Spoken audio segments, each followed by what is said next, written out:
Chapter 1207. The morning in the Rosaline region had arrived when the first ray of sunlight shone on the surface of the Kiwazong's river. Even though the hills in the distance were still shrouded in a thin layer of morning fog, the crisp chirping of birds could be heard from the forest behind the fog. It was so peaceful that it was hard to believe that a battle of life and death had taken place here just a night ago. If it were not for the caravan's broken carriages and the remains of the monsters that were exposed to the cold morning breeze, the number of corpses on the ground would have been much lower. But the number of corpses around the camp was much less than last night.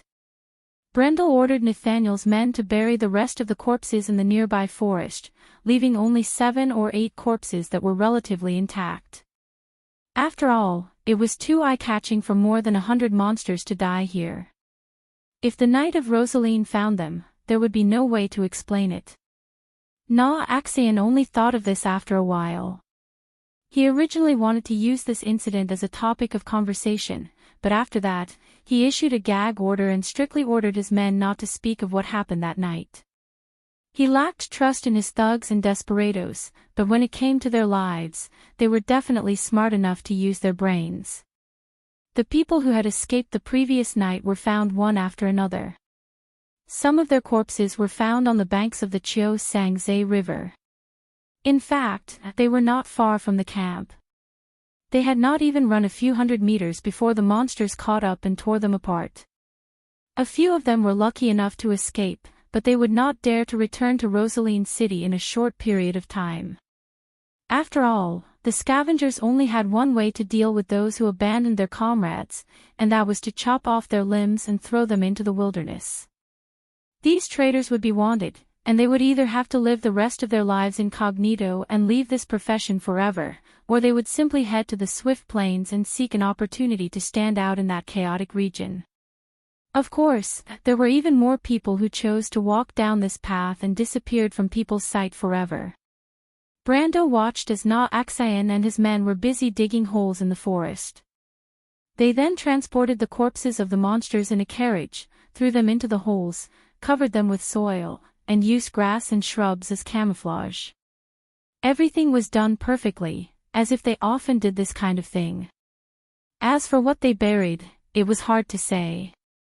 Anyway, it was definitely not the corpses of monsters.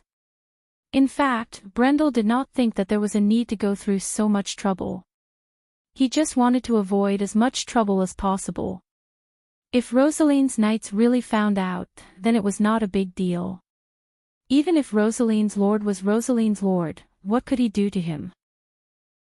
Of course, he could see that Na Axion and his men were trying to please him. But this was also good. Sometimes, respect was better than gratitude, especially for these desperados. Around 7 or 8 o'clock, the sun began to shine brightly, dispersing the fog, but the caravan still showed no signs of leaving. That was because Na Axion and his men were still arguing about how to get to Rosaline. Too many carriages were damaged, and they could not transport all the black crystals. Since the attack the night before, no one wanted to stay in the wilderness, but they could not bear to throw away the extra black crystals. This predicament made these scavengers feel troubled. They first approached Mr. Liu, hoping to borrow a carriage from him, but Mr. Liu rejected them without hesitation. So they could only give up. After all, these desperados did not dare to bargain with a swordsman in the celestial realm. Brando could easily help these people. After all, he had the floating sphere that Tada gave him, which was a spatial equipment of a higher grade than the dimension hole. Not to mention a few tons of black crystals, he could even store the entire convoy in it effortlessly. However, he did not say anything because he knew very well what these smugglers were like. Whether they were in Erewhon or the border between Madara and Nine Phoenix, all of them were notorious and had a bad reputation. Why would a normal person do this? Although they had saved his life, he had also saved their lives, so they could be considered to be even. Just the debt of their lives was enough to make them die 10,000 times over. Even death could not wipe out their crimes. However, Brendel would not go on a killing spree just because of this. He did not consider himself a judge. Even if the Silver Queen's beliefs were different from his, it was because she had schemed against him and the people around him. He had no choice but to retaliate. Maybe these people deserved to die, but it was not up to him to judge them. At least, they did not expect him to take the initiative to help them. Besides, using the things that Miss Tata gave him to help these people was a blasphemy to Brando. He glanced at these guys who were arguing with each other and began to feel a little impatient. Initially, he was hoping that these local bullies could bring him into Rosaline City, but now he had to find a more direct way. He found Mr. Liu and Huang Hua and told them that he was in a hurry. This time, Mr. Liu did not refuse at all. They told him that they had wanted to leave long ago, but were waiting for him to make a decision. This made Brando feel a little flattered, but he also knew that this kind of respect came from the fear of the powerful strength that he had displayed last night. Although the Jade Phoenix family did not need his help, under the circumstances where there was no conflict of interest, anyone would understand the difference between being on good terms with a powerhouse and offending one. But just as the three of them were about to leave, Brando was surprised to see a group of humans on the other side of the Qiuzongs River. It was a group of knights who were wearing shiny silver armor and riding wingless dragons. The tip of their spears carried a swallow-tailed flag with the emblem of a crown. According to some information that Na Axayan had told him about Rosaline, he could tell at a glance that these knights should be the subordinates of Lord Rosaline. Brando could not help but be stunned for a moment. He did not expect to see Rosaline's knights patrolling here.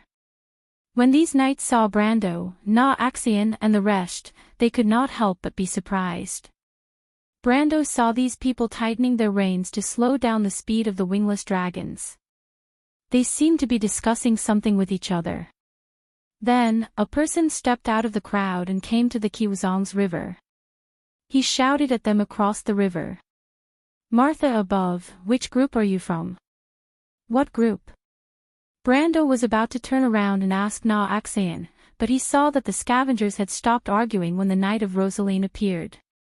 Na Axayan walked out from the crowd and looked at him apologetically. He probably realized that his previous behavior might have been a little rude and had offended this lord. However, greed could always blind people.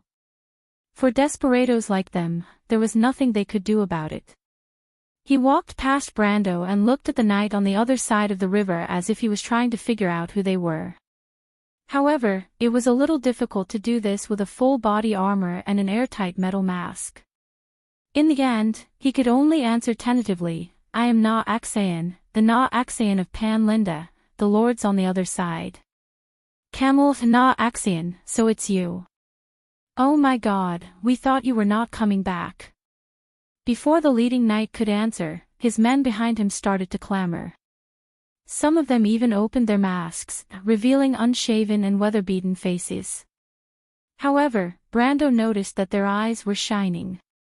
Most of them were scanning the carriages of the caravan like some greedy reptiles inspecting their treasures. Na Axayan's eyesight was not bad either. He could not help but curse when he saw the situation. He knew that he was going to have to pay a huge price this time. Although in Rosaline's territory, the army and the smugglers mostly maintained a tacit understanding in private, and as long as they crossed the Qiuzongs River, the army would not confiscate the smugglers' goods. After all, the overlord of Rosaline also knew that the prosperity of his territory was inseparable from the scavengers. However, it was a little different this time. First of all, the business on the dark road had been completely cut off. Perhaps these knights were not afraid of killing the goose that laid the golden eggs. After all, there would be no more chickens or eggs from now on. Secondly, the most important thing was that many of his carriages were damaged. He had no choice but to ask for help from these knights, which gave them an excuse to extort a sum of money. When the strange monsters attacked, Na Axayan could not wait for the Rosaline knight to appear in front of him immediately. However, at this moment, he could only curse his bad luck. He could only hope that they did not appear. He glanced at Brando and Mr. Liu and could not help but feel a little regretful. If he had not offended these lords earlier, he might have been able to rely on them to say a few words. He hated himself for being too greedy. However, at this moment, the knight on the other side of the river noticed Brando and the others. It was hard not to notice that although Rosaline was close to the Nine Phoenix, he was not a Nine Phoenix.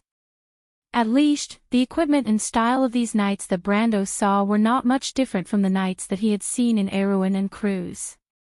There might be some differences in the decorative style of their clothes, weapons, and armor, but they were generally more of a Western-style knight. But these knights were not white people with obvious characteristics like Curlutz or Farnesane. In fact, they were shorter, had thick brown hair, and darker skin. They were more similar to Nazin and the others, but Brendel could tell at a glance that there was a big difference between them and Brendel. Therefore, at a glance, they could see Mr. Liu and Huang Hua, who were dressed very strongly in the aura of the Nine Phoenix. Needless to say, their black hair and black eyes were enough to be eye-catching in any place other than the Nine Phoenix. Secondly, Brando, foreigner, was even rarer than the Nine Phoenix people. After all, there would still be merchants and swordsmen from the Nine Phoenix coming and going in Rosaline. The people from Cruz and Erewhon were rarely seen in 10,000 years. Chapter 1208. The knight was stunned. The people of the Nine Phoenixes were of a higher status even in Rosaline and Swift Plains, so why would they mix with these scavengers? Even though he knew that Na Axayan was half Nine Phoenix, he was a fugitive and had nothing to do with the Nine Phoenix bloodline. As for the foreigner, he could not help but take a few more glances at him. Even though the person beside the Lord was also a foreigner, he seemed to be different from this young man. But as soon as he met Brendel's gaze, he almost fell off the dragon's back. At that moment, he seemed to have an illusion, as if the whole world was spinning and was about to be sucked into the depths of the young man's eyes. He jumped in fright, thinking that there was something wrong with his body. But at the very least, his eyes no longer dared to wander back and forth between them. He only asked Na Axayan loudly, "These people are all your subordinates?" Na Axayan turned to look at Brendel and the others. He knew that the other party had already noticed Brendel and Mr. Liu. He thought for a moment and replied, "Yes, my lords. They are the new subordinates that I recruited for this mission.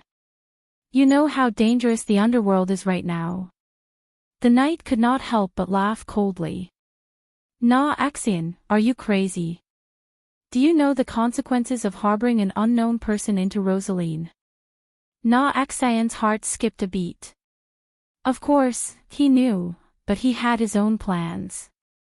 Previously, they had left a bad impression on Brando, and whether or not they could change this impression depended on this gamble. He was indeed gambling because if Brando did not accept his kindness, then his fate would be a little worrying. He swallowed a mouthful of saliva and licked his lips. "Nate, my lords, I dare not lie to you." The knight immediately scolded him. They were not idiots, so how could they let this guy lie with his eyes wide open? However, the leader of the knight calmed down. He knew the temperament of the vultures on the underworld very well. They would not act unless they saw a rabbit. These people would not dare to offend the Lord of Rosaline. Na Axayan was so stubborn that he obviously had something to rely on. Thinking of this, he could not help but look at Brando again. The terrifying experience from before had reminded him to be cautious. He obviously did not expect that his caution at this moment would at least save him a huge trouble. Just as he was about to ask something, he saw the young man on the other side of the river walk behind Na Axayan and gently pat his shoulder. Axayan, on the other hand, was stunned. He turned to look at Brando and almost thought that he had misheard. "My lord, what did you say?" "There is no need to hide it. Tell them the truth, but remember not to tell them what happened last night. I will not help you, and I will not offend the knight for you. If you want to settle them, at least half of the goods in your carriage, do you understand?" Brando repeated. Seeing that Na Axayan was stunned, he added softly, "Don't be too greedy. This is good for you. You should know that money or your life is more important." Na Axayan pursed his dry lips and nodded in a daze, as if he was thinking about the meaning of Brando's words.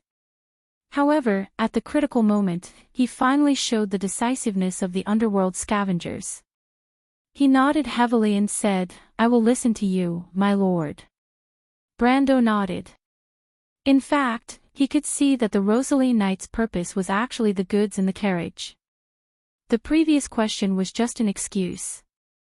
In the past, if someone bluffed in front of him and used him as an excuse to threaten and blackmail him, he might not be able to resist the urge to teach them a lesson. Just like what he did in the game. However, at this time, he calmed down. It was as if after the battle with the Dusk and the meeting with the Roman in the dream, he felt that his mentality had changed. His way of looking at problems seemed to have changed as well. In the past, he only wanted to realize his dreams and make up for the regrets of the past. However, at this moment, he felt more of a heavy responsibility. Just like the words that Ondina repeated to him time and time again, he used to think that Amandina was a little too old-fashioned and inflexible. Now that he thought about it, perhaps he was too naive and childish. There was no freedom in this world, especially for people who changed the fate of others. Recklessness was an irresponsibility because every decision you made was no longer a matter of a single person. If he did not understand this point, perhaps he would really lose Romaine and everyone else forever. At this moment, he finally had the spirit of a lord that belonged to Tonajul and Abes. Just like the night before, he ordered Na Axayan and the others to bury the bodies of the monsters. If it was in the past, he would not have bothered to do such a thing. Because he knew that he was just a passerby and might never return to Rosaline. Naturally, he did not need to worry about whether his strength would be known and coveted by others. What kind of player would clean up the scene after killing the monsters? Even when he broke out of the encirclement in Fortress Reden, he did not do that. However, at this moment, the first thing that came to his mind was to be cautious. Only by being cautious could he better protect himself and the people around him. After receiving the order, Na Axian went to negotiate with the Knights of Rosaline. Just as Brando expected, these knights were only interested in the goods of the caravan. When they knew that Na Axian's caravan was attacked by monsters and needed their help, these knights could not help but smile. They immediately forgot about Brando, Mr. Liu, and Phoenix's identities.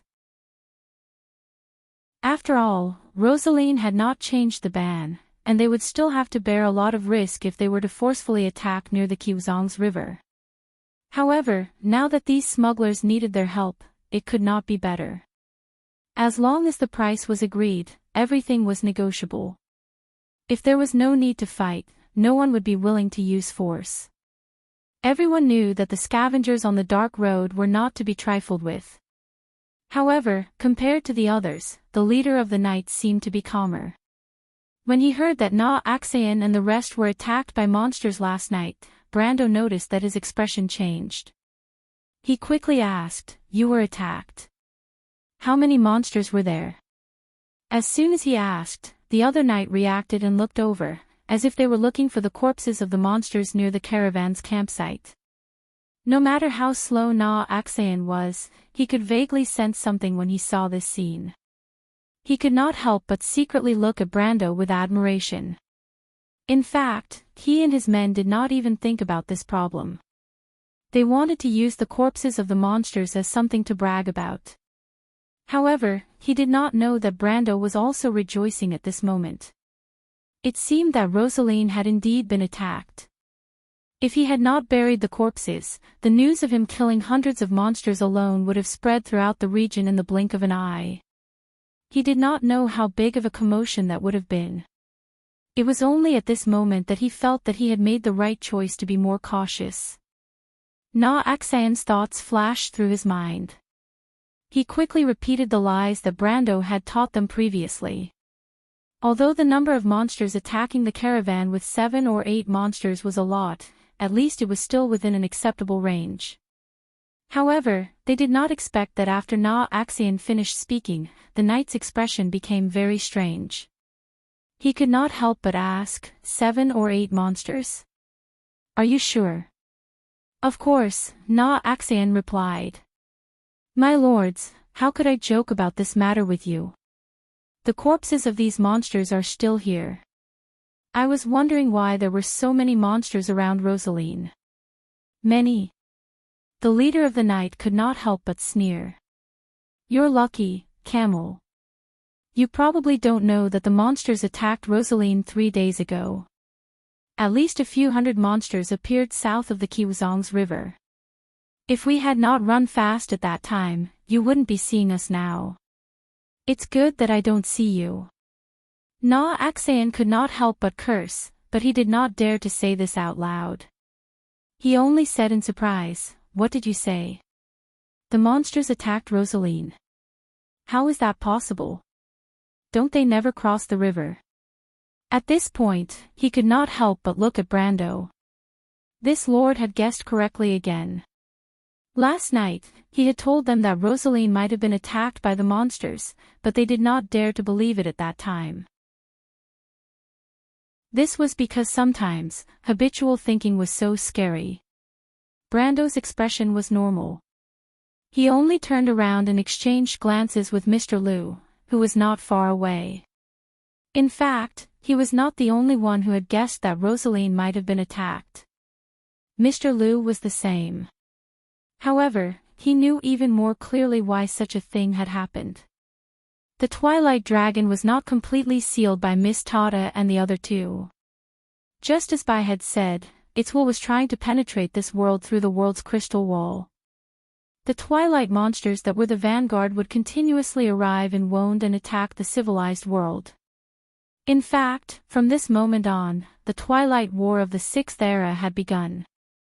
The leading knight was telling Na Axian about what had happened to Rosaline during this period of time. However, his tone soon became a little strange, as if he had just realized something. Wait, damned camel, did you just say that you were attacked by 7 or 8 monsters? Of course, didn't I say that before? Na Axian was a little puzzled. He did not understand why the other party was bringing up the past.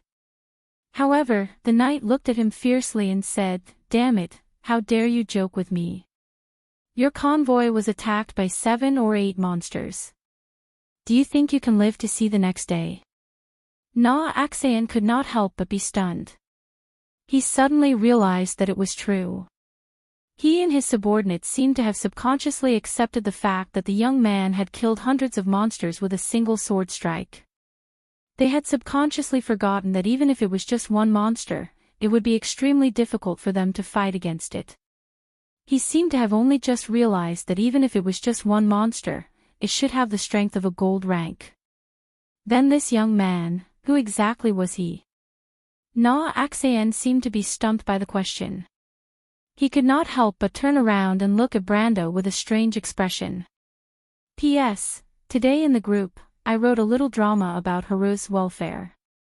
Let's put it after the main text. I originally wanted to put it in the acceptance speech, but I realized that the acceptance speech was limited to 500 words. As for the cute boy or whatever, that was definitely not my intention. Of course, don't privately message me to ask for a book or anything, because I am a person with healthy thoughts and moral integrity. His sparkling skin exuded a delicate luster under the moonlight. This was a well-proportioned body. His slender waist and snow-white shoulders seemed to be unable to bear the frailty, hidden under the languid silk satin and complicated lace. Haru's was like an angel, his back facing the light shining down from the rose window, falling on the delicate tips of his ears and fine, smooth collarbone. His long eyelashes trembled slightly like a frightened little beast, hanging with morning dew and teardrops. The little prince's face seemed to be dripping blood. He bit his pale lower lip and slowly lifted the luxurious and exquisite edge of the princess's long dress with both hands. The edge of the dress slowly rose, revealing a pair of slender legs, the color of mutton fat.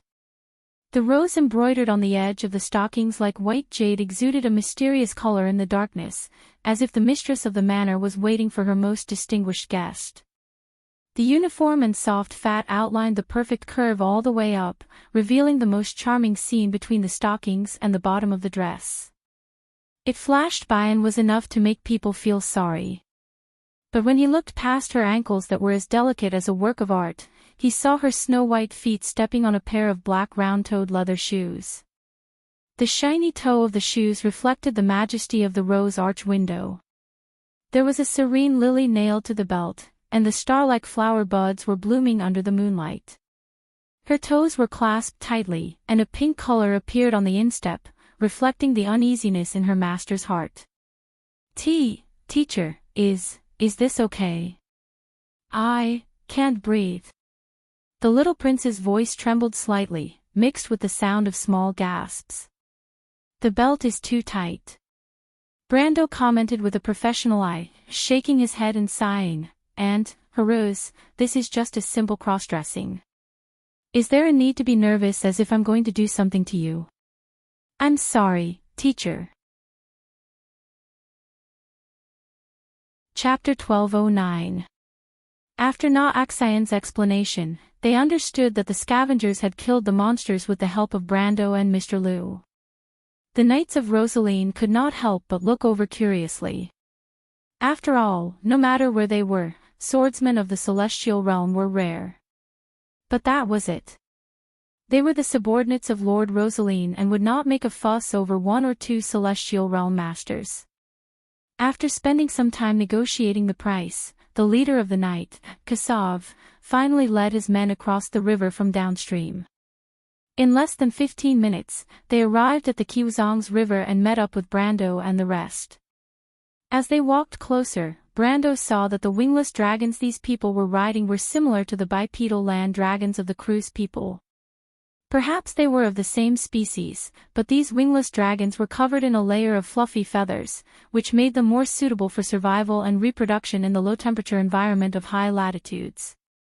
The Knights of Rosaline walked past him with their heads held high. Their arrogant expressions were the same as the other knights he had seen in other regions, but Brando did not mind. He would not stoop to their level. The knights brought a trail of dust to the vicinity of the caravan before tightening their reins and slowing down. When they saw the mountain of black crystals in the camp, their eyes lit up and they whistled. Axian hurriedly followed, afraid that these people would break the contract after seeing the wealth. His face was as black as iron, but he heard the leader of the night, Kassav, sitting on his mount, ask, the battle was intense. Do you need to make such a big fuss just to deal with 7 or 8 monsters? He sniffed and frowned as he looked at the traces on the battlefield. Axian couldn't help but curse inwardly. His lazy subordinates were indeed slacking off. He hurriedly replied, there were 7 or 8 mutants. If it weren't for the friends we met along the way, you wouldn't have been able to see me. It's not a good thing to see you. Kassav snorted. Axian could only smile apologetically. The wrinkles on her face seemed to have piled up together, making her look like a withered chrysanthemum. Fortunately, Kassav didn't intend to pursue the matter further. He looked around and didn't rush in to grab a handful of black crystals and stuff them into his pocket like his subordinates. He even looked happy and cheerful. After all, he was different from his subordinates, so he had to maintain a bit of cultured and refined aristocratic etiquette, so that his table manners would not be too ugly. Besides, he would not miss out on a portion of the black crystals anyway, and the division of the profits had long been agreed upon. This time, it could be said that he had ruthlessly extorted a huge sum from the other party. He grabbed the reins and placed his gloved hand on the hilt of his sword. He looked at the scavengers in the distance with vigilance. Although he didn't think that these outlaws would dare to come and cause trouble for them, it was a matter of cutting off people's money after all. He knew very well what greed would do to a person. Fortunately, these trash were tactful today. They only looked at them from afar and did not intend to surround them.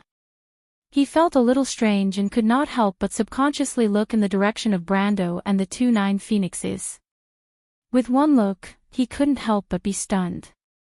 Kassav's face revealed a doubtful expression. For a moment, he didn't pay attention to his subordinates. He pulled the reins to turn the ground dragon around and walked over to Mr. Liu and Huang Hua with his chin held high. Who are they? Kassav looked at the two and turned back to ask Na Axian. Mr. Liu looked at this guy and narrowed his eyes slightly, but he didn't say anything. Huang Hua stood behind Mr. Liu and looked up at this guy. She held her sword in one hand, and there was no trace of fear in her dark eyes. Of course, a celestial swordswoman had no reason to fear a mere knight. Na Axian's heart skipped a beat. Last night, he knew that these 2 9 phoenixes were not to be trifled with. He had also ordered the others to keep their mouths shut. Fortunately, everyone knew what the 9 phoenixes meant. They didn't need him to say anything to understand what could be said and what could not be said. But at this time, he was slightly nervous. He wondered if this guy had discovered something. He replied without leaving a trace, "They are my guests. My name is Tormulo.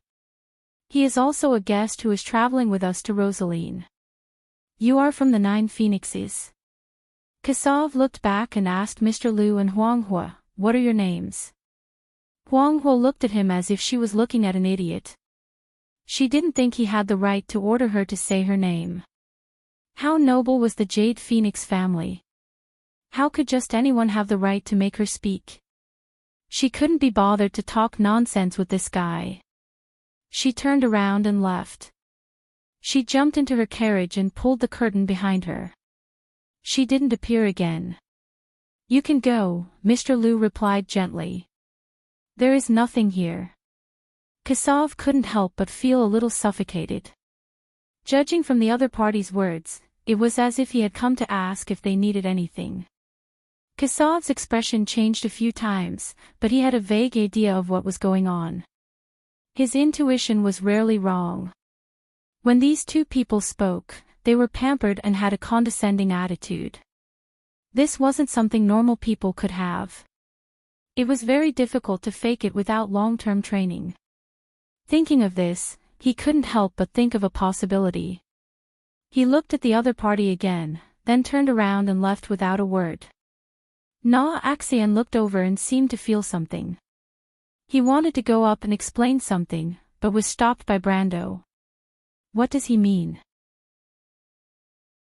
Brando looked in the direction Kassav left and asked Na Axian. He might have recognized that Mr. Liu and the others are not ordinary. "Sir, Mr. Liu and the others are too obvious. They can't hide from people who are observant." Na Axian sighed. Kassav's nose is too sharp. If only Benham was the one patrolling today. So what if he recognized them? Nothing much. If they are unlucky, it will be very troublesome. The situation in Swift Plains is very complicated. I can't explain it clearly in a short time. "Sir, but if Mr. Liu and the others get into trouble, I'm afraid we will also suffer." "Suffer?" Brando shook his head. Although he had calmed down a lot, he was not to the extent of being timid. He still didn't think that a mere Lord Rosaline could cause him to suffer. However, he obviously saw much further than this smuggler named Na Axian. In his opinion, Kassav had obviously sensed something, which was why he deliberately put on this show. This was because when Kassav first saw Phoenix Fire, there was an obvious change in his eyes. Although he concealed it well, it still couldn't escape Celine's eyes. There was obviously something wrong, but Brando didn't intend to take the initiative to say it. First of all, this was Mr. Liu and Phoenix Fire's own business. He didn't need to meddle in other people's business. Moreover, if they really got into trouble, it wasn't too late for him to intervene. The knights seemed to have ignored the existence of a foreigner like him, but this was good. Brando didn't intend to pay attention to them either. After they quickly finished dividing the loot, they temporarily lent a portion of the wingless dragons to Na Axian. With the help of these knights, the convoy finally got on the road again. At this time, the sun had already crossed the midline of the sky. Even though it was autumn, the sun was still scorching, shining on the banks of the Kiwazong's river. After the sun dispelled the fog, the visibility in the vicinity became extremely high. Brando rode on a horse borrowed from Mr. Liu, slowly walking alongside the caravan while paying attention to the surrounding environment. Compared to the eyesight of a normal person, he could easily see the ruins and wreckage of the charred village more than 10 miles away. In some places, there was still smoke rising in spirals. The crystal clusters couldn't have caused such destruction. This was obviously the work of the humans. It seemed that the Rosaline people were planning to give up on this land. The strange monsters had defeated Madara in the south of the Bone Field, and now they had appeared in the east of the Kiwazong's river. The Rosaline people obviously didn't think that they were better at fighting than the spirits. It seemed that the Lord had long planned to retreat to the other side of the strait. It was just that this sudden attack had strengthened the Lord's determination. This was not a wild guess, but a reasonable speculation based on what Nashin and the others said. But now, it seemed that this speculation was not far from the truth. After Phoenix Fire returned to her carriage, she didn't appear again. She hugged her sword and closed her eyes slightly, as if nothing in the surroundings could affect her mind. The bumpy ride of the carriage did not affect Phoenix Fire's meditation. The ascetic training method of the Jade Phoenix was unimaginable to normal people. When they were meditating, they often needed to train under a waterfall that weighed thousands of pounds. Compared to that, the current environment was not worth mentioning. However, after 15 minutes, she suddenly opened her eyes. Her eyes were as black as ink, and there seemed to be stars flashing in them. Mr. Liu, what do you want to remind me of? You did very well just now, Second Lady. After a while, Mr. Liu's low voice came from outside the carriage. The night just now looked strange. He might have recognized us. How could he recognize us? Has the ghost chariot arrived at Rosaline? Now that I think about it, this is the only possibility left. So, we leaked the news. I haven't thought about it yet. It's also possible that we were discovered when we left Elm Harbor. They might have guessed our next route and prepared in advance. When did the ghost chariot become so sharp? This is the Swift Plains after all. If it's that person, it's not impossible. Is it the genius of the ghost chariot clan that appears once in 1,000 years? Yes. Then what should we do next? Are we still going to Rosaline? We have to. This is the only place on this side of the strait. I don't know how they knew we would come here and not to Lubeck. Chapter 12:10. After hearing Mr. Liu's words, Huang Hua fell silent. She clearly understood the meaning behind the words, those people. If it weren't for the Starfall incident, we would have gone to Lubeck. I can only say that it's fate. They were lucky enough to win the bet. Mr. Liu rode on his horse and held his sword behind his back. He cupped his hands toward the carriage and said, "But don't worry, Second Mississippi. Since the Phoenix King has entrusted your safety to me, I will definitely protect you. I believe in Mr. Liu." Huang Hua nodded slightly. Mr. Liu then bid farewell and left. However, after leaving the carriage, he did not go far. Instead, he rode his horse and chased after Brando, who was not far ahead. "Mr. Liu, please wait." Hearing this voice from behind, Brando was not surprised. He tightened the reins in his hands and slowed down the pace of his horse. He smiled slightly and replied without turning his head, "What can I do for you, Mr. Liu?" Mr. Liu was slightly stunned. He was shocked by Brando's pure Nine Phoenix language. He did not know that Brando had the ability to listen and learn at the same time. Moreover, this language was somewhat similar to the Chinese of the future. Brando was also very familiar with the grammar and the way of writing. At this moment, although he had just invested some skill points into this language, he was already very familiar with it. "Mr. Brando, have you lived in the Nine Phoenix before?" "Oh, no. But I have a 9 Phoenix friend in Erewhon. Coincidentally, I learned the 9 Phoenix language from her, Brando replied. He was not lying. In his previous life, the only way for players in Erewhon to learn the 9 Phoenix language was through the Phoenix language. Naturally, he was no exception. However, in this life, he had actually only interacted with Yak's blind fiancé a few times. I see. Mr. Liu was enlightened. Mr. Liu, are you here because of what happened just now? Brando asked in return. Mr. Liu nodded with a serious expression. That guy seems to know you. What's going on? Do you have old grudges with the Lord of Rosaline? That's not true. Then I think there must be something on you that he covets. However, this old man is a little unwise. If it were me, I probably wouldn't make an enemy out of 9 Phoenix because of greed, Brando replied. Mr. Liu smiled bitterly. Not really. To be honest, this matter may have something to do with my and the second lady's identities. It may be a little troublesome. There may be enemies in Rosaline who have already targeted us. Enemy? Brando was slightly surprised. He knew very little about the 9 Phoenixes, so he didn't know that the Jade Phoenix lineage of the 9 Phoenixes had enemies. Mr. Liu nodded and told him without hesitation, Mister, you may not know this, but the Phoenix has 9 surnames, including our Liu family. The 9 Phoenix branch was actually established by 9 hidden sects, representing the 9 sword sects passed down from the ancient times of the 9 Phoenix. These 9 sects are the Desert Wind sect represented by the Jade Phoenix lineage, the Steel Soul sect passed down by our Liu family, followed by the Rock Dragon, Tiger Claw, Iron Heart, Pious Heart, White Raven, Shadow Hand, and the Sunset 7 sects, known as the 9 Swords of Dugu.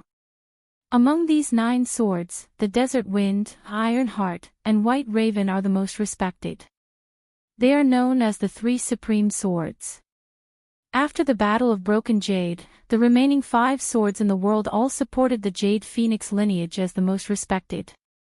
Therefore, the Jade Phoenix lineage is also known as the 9 Phoenix royal family. The Jade Phoenix said that all males have the surname Feng, while females have the surname Huang. There is a monarch above and a group of officials below. After the monarch, the eldest son will be the heir apparent. Among the females, one can inherit the soul of the Jade Phoenix and inherit the supreme inheritance of the Jade Phoenix lineage. She will become the guardian of the Jade Phoenix lineage, Mage Jade Phoenix. Brando didn't know much about the 9 Phoenixes, so when he heard these things that might be common knowledge to the 9 Phoenixes, he couldn't help but listen with great interest. However, when he heard this, he still reacted. So, Miss Huanghua. Speaking of this, Mr. Liu nodded. Second Miss is the most talented descendant of this generation of the Jade Phoenix lineage. Brando thought of another thing and couldn't help but ask, I heard that she has an elder sister? Mr. Liu was stunned for a moment and couldn't help but look at Brando. He didn't expect Brando to really know Huang Yu. He only thought that he had mentioned this when he had a long talk with Second Miss by the bonfire last night. At the mention of that amazing name, he couldn't help but sigh and said, Indeed, Second Miss is right. She does have an elder sister called Huang Yu. Miss Huang Yu may be the most outstanding descendant in the history of the Jade Phoenix lineage and has the highest compatibility with the soul of the Jade Phoenix. Unfortunately, she went missing during the training 7 years ago. Since then, there has been no news of her. It is precisely because of this reason that Second Miss has to embark on this path. Compared with her other sisters, she can be said to be the best choice left in the Jade Phoenix lineage. Therefore, she can't afford to lose. Can't afford to lose. This is what I want to talk to you about, Mr. Brando. In fact, the Jade Phoenix lineage and the 9 Phoenix lineage is not smooth sailing. In ancient times, the 9 Phoenix lineage got its name from the ancient black bird ghost chariot. When our country was just established, the people who led the other 8 major sword sects were actually the Ghost Chariot clan, whose totem was the ancient mythical beast called Swanee.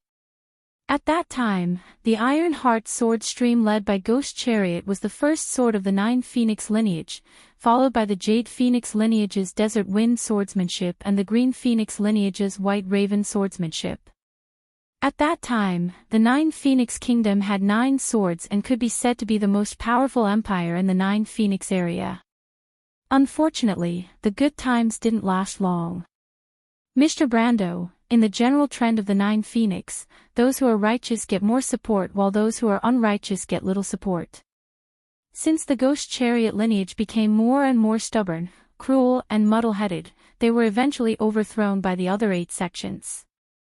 From that moment on, the Jade Phoenix lineage was jointly supported by the remaining families and ascended to the throne.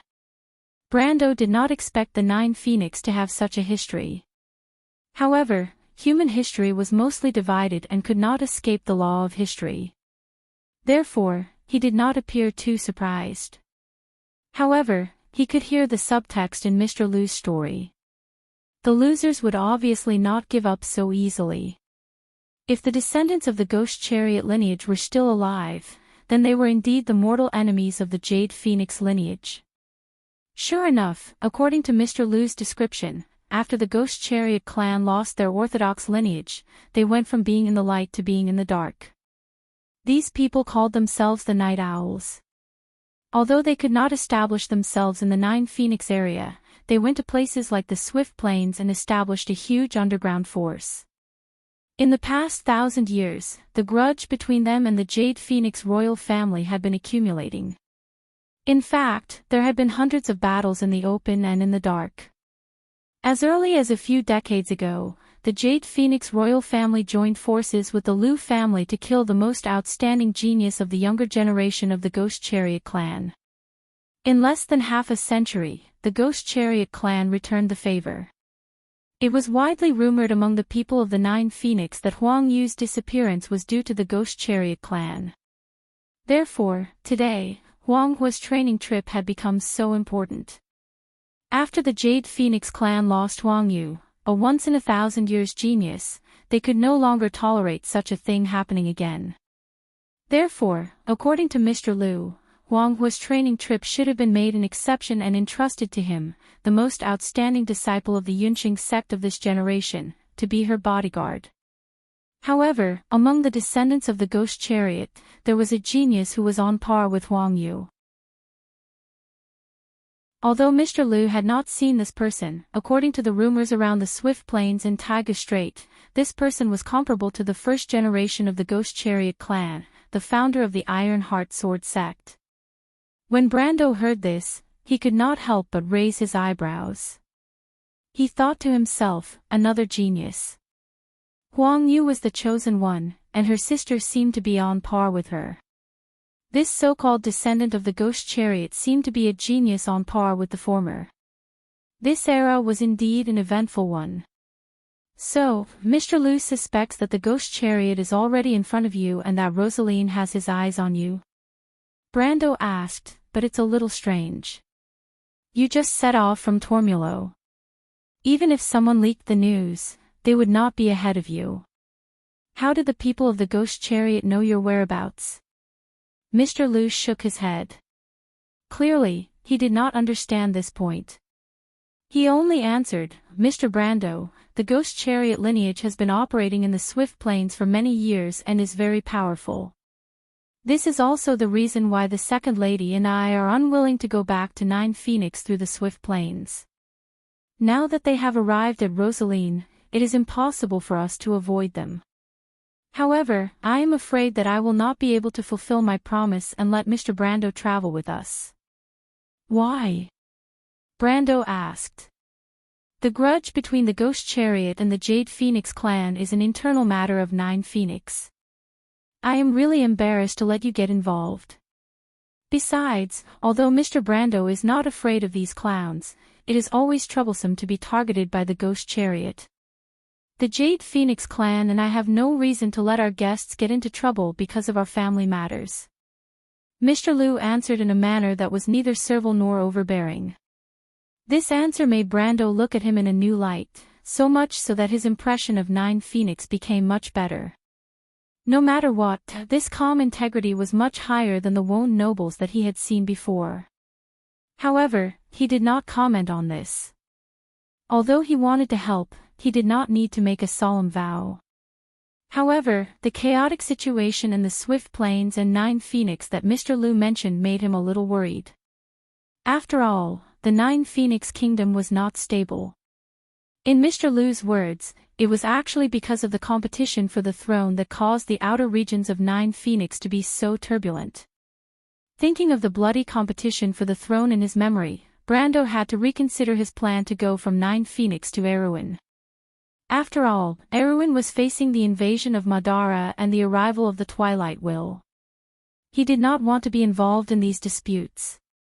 In fact, he did not have much time to waste. He thought for a moment before asking, "Mr. Liu, do you want to go to Nine Phoenix?" Then, he asked, "Mr. Liu, if I want to go from Rosaline to Nine Phoenix and then return to Wonde, which route is the most convenient?" Going through Madara might be an option, but it was always a last resort. Unlike what people imagined, crossing the Sea of the Dead Moon was definitely a huge project. The territory of Black Rose and Brahmanto stretched for tens of thousands of miles, and there were exits in all directions.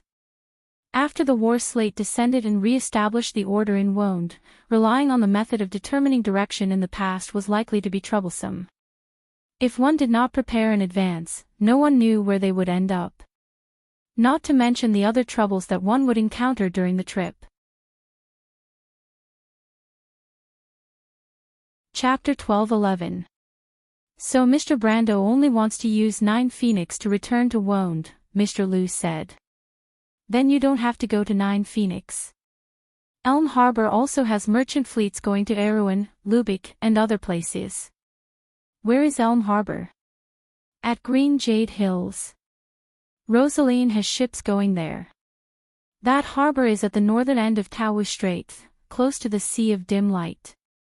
It is ruled by a group of people from Nine Phoenix.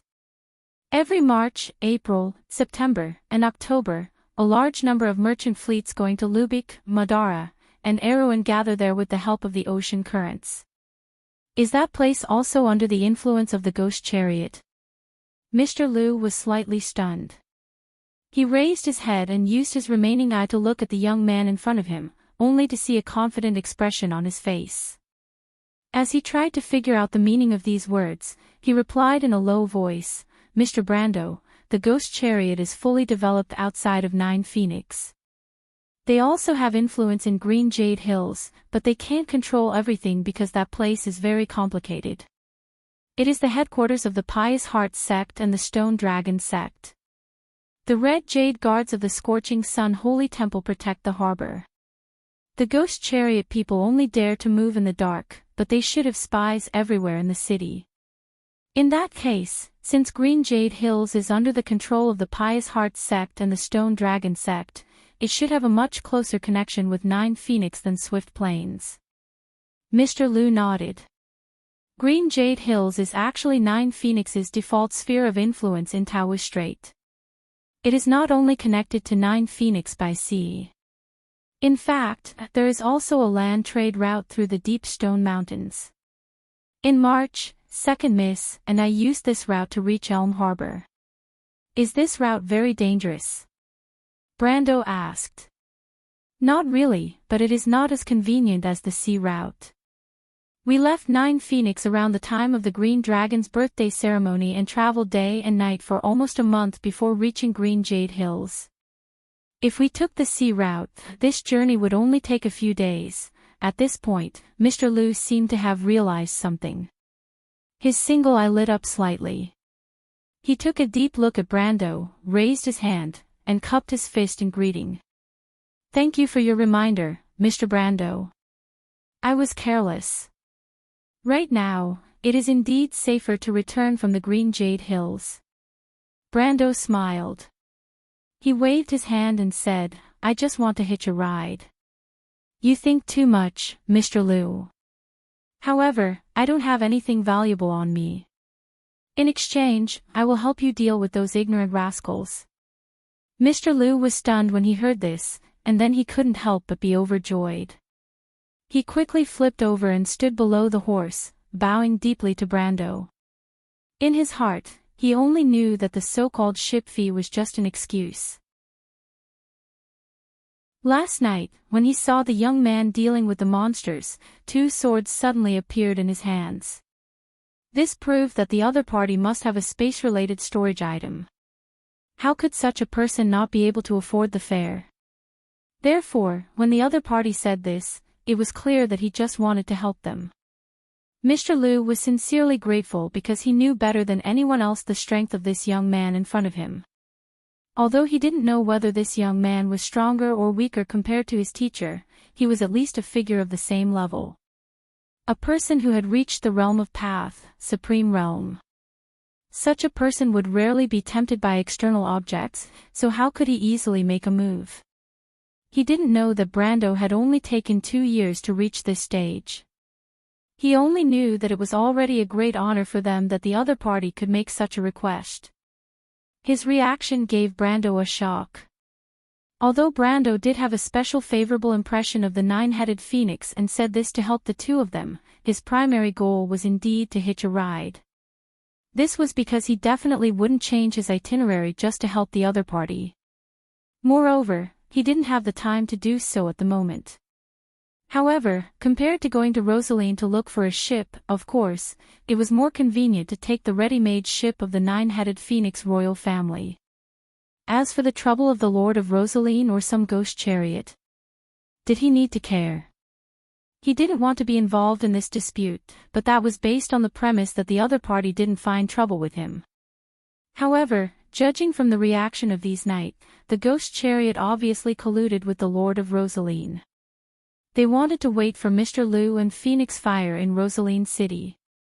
Obviously, they would not only detain the 9-headed Phoenix royal family's ship, but they would also seal off the port. Since this was the case, he had to leave the port and head to Yu Harbor. Anyway, he would have a conflict with these 2 groups sooner or later, so he might as well help Mr. Liu and Phoenix Fire.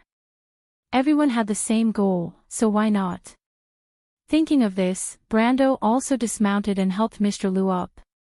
He said, "Mr. Liu, you don't have to do this. Since the ghost chariot has its eyes on you, they will definitely instigate the Lord of Rosaline to detain your ship and seal off the port. I am only helping myself by helping you." Mr. Liu quickly nodded. He wasn't a sentimental person, so he only cupped his hands again to Brando to express his gratitude. At the same time, he thought of something and said, "Since the ghost chariot discovered our whereabouts in Rosaline, they will definitely be able to guess our next itinerary. They might even intercept our fleet in the open sea. If it wasn't for Mr. Brando's reminder, I'm afraid the 2nd miss and I would really be in trouble this time." "If we head to Yu Harbor, will they also intercept us?" Brando asked with a frown. "It's not a big problem. They probably won't expect us to turn back. In fact, it was an accident that we were stopped by them in Rosaline. If it wasn't for the Starfall disaster, the 2nd miss and I would have passed through Madara to travel to Lubeck." Mr. Liu waved his hand and answered calmly. After hearing this, Brando's heart skipped a beat. He suddenly asked, "In that case, you are heading to Madara from Yu Harbor?" Mr. Liu was stunned by this question. He probably didn't understand the meaning of Brando's question, but he still nodded and said, "Yes. Although we can also head to Lubeck from Yu Harbor, the Jade Phoenix lineage's training requires us to practice physically. Therefore, the 2nd miss and I originally planned to cross Madara. Then, can the spy of the ghost chariot in Yu Harbor determine that your ship is heading to Madara?" "No." Mr. Liu didn't expect Brando to ask this question. He shook his head and said, "The ship left in Yu Harbor is also the Huang family's own ship, not a merchant ship. We usually redraw our route after we go out to sea. The spy left in Yu Harbor definitely won't be able to guess where we are going." "Then, could there be a spy on your ship?" Brando asked again. Spy. Mr. Liu frowned, but still shook his head and said, even if there is a spy, he won't be able to send back information because the ship is still anchored in Sopalach. Brando knew that Sopalach was the name of a port in Madara, but he was not interested in this name. He replied, in that case, you shouldn't have leaked the information before leaving Yu Harbor. Mr. Liu nodded. I think so too. Then I have to remind you that the ghost chariot might be in cahoots with Madara. Mr. Liu was shocked. He subconsciously blurted out, you mean, the ghost chariot found out about our itinerary through Lesotho? Who's Lesotho? It's a lich. It's the Lord of Sopalach. No. Brando shook his head and said, you misunderstood me. I'm talking about Madara, not a lord. What's the difference between them? Mr. Liu's only eye showed a hint of confusion. In his opinion, the Black Rose of Brahmanto was formed by independent undead lords who hated each other. Although there was no lack of unusual creatures like the Dark Nobles of the Sea of Dead Moons who formed an alliance, that was only to fight against the strange creatures. A united Madara was obviously not within his scope of understanding. Brando understood that the Nine Phoenixes' understanding of Erewhon, Cruz, and even Saint Tossel might be far better than their understanding of the Colossus beside them. This was caused by the difference in the lag between the transmission of information by land and sea. Although Erewhon and other countries were further away from the Nine Phoenix, the things that happened a few months ago might be transmitted to the Nine Phoenix through the merchant fleet. However, in the vast land in the direction of Madara, there might not be anything new that could be transmitted to the Nine Phoenix even after a year and a half. Moreover, the core of the rising Madara was actually the 14 territories in the east of the Sea of Dead Moons that were adjacent to Erewhon, under the leadership of the Mercury Staff. After unifying the Sea of Dead Moons in the east, the Supreme of the Dark Kingdom had enough authority to command the Dark Nobles in the south of the Sea of Dead Moons. These changes happened slowly and quickly inside Madara, but to the outside world, especially to the outside world outside of Erewhon, the impact was not obvious. Therefore, it was normal that Mr. Liu did not understand that a huge empire was born on the banks of the Nine Phoenix. After all, in the course of the game, this empire also gradually began to have an impact on the Nine Phoenix after nearly half a century. At this moment, half a century ago, there were not many people in the Nine Phoenix who could be a prophet and predict what would happen decades later. However, Brando saw something strange from this incident. He replied, you may not know, but the Mercury Staff has reappeared in Madara, and now this dark empire is being reunited under its unification. What I mean is, the one that the Phantom Chariot is colluding with is this united Madara, the Supreme with the Mercury Staff. What? Mr. Liu's expression suddenly became solemn. He clearly understood the difference between the former and the latter. He carefully recalled his trip with the second lady, and then connected it with Brando's reminder. His expression could not help but become more and more gloomy. Mr. Brando, is what you said true? His only eye flashed with a heavy light, and he could not help but confirm subconsciously. Chapter 12:12. Brando nodded and said, if you are talking about the first piece of news, then according to what I know, it should be true. You should know that I am from Erewhon, and my country is being invaded by the Undead Empire. That is why I am so anxious to return to Wonde. You can think about it carefully, Brando replied. You and Miss Huanghua planned to go to Lubeck, but you turned back halfway because of the Fallen Star disaster. Even if you leaked the news at Elm Harbor, the Phantom Chariot should not have stopped you at Rosaline. However, it turns out that not only did they correctly judge the direction you went after leaving Elm Harbor, they also knew that you changed your plan halfway. You and Miss Huanghua traveled together, and no one else knew about this.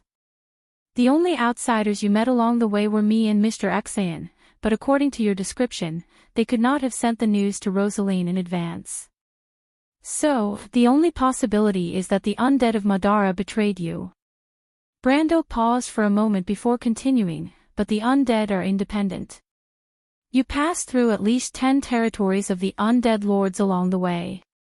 How did the Phantom Chariot determine that you would go to Tormulo and arrive at Rosaline?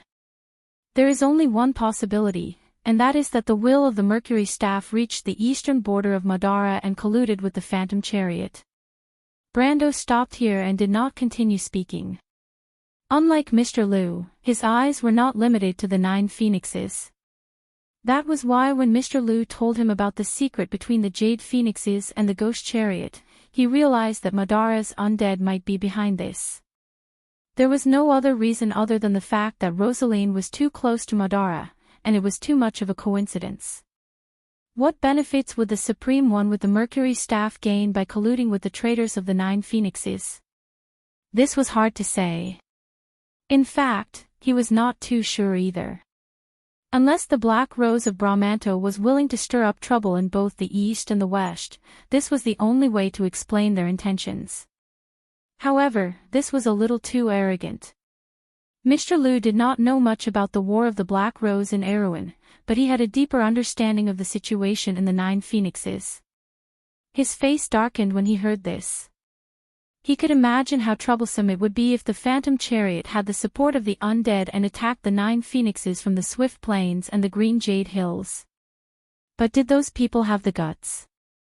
Will Madara attack the 9 phoenixes? He could not help but ask. Brendel shook his head and did not answer. It was hard to say. After all, he did not know what that lunatic with the Mercury Staff was thinking. Although Madara had always coveted the fertile lands in the south of Erewhon and Saint Tassol, their purpose in starting the war was obviously not just for that.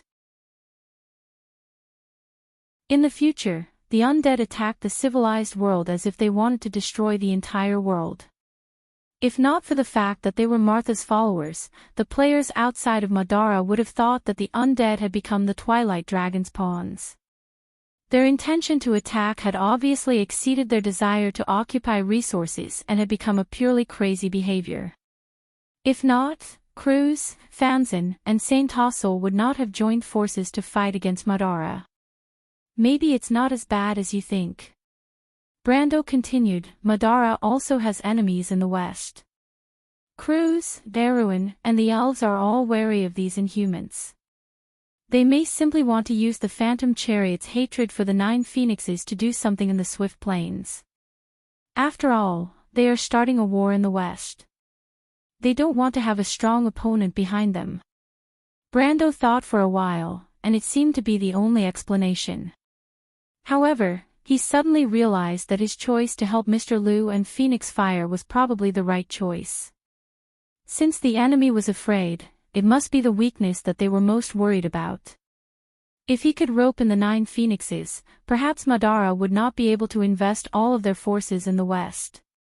At least, it would be good to attract the attention of the Dark Empire. Mr. Liu nodded. He was not an indecisive person. Anyway, no matter what the undead were up to, the most important thing now was to escort the second lady back to the 9 phoenixes. The Jade Phoenixes could not afford to lose another heir. The Phantom Chariot's trick was naturally much better than hiding it in the dark. Thinking of this, he could not help but be grateful for Brando's reminder.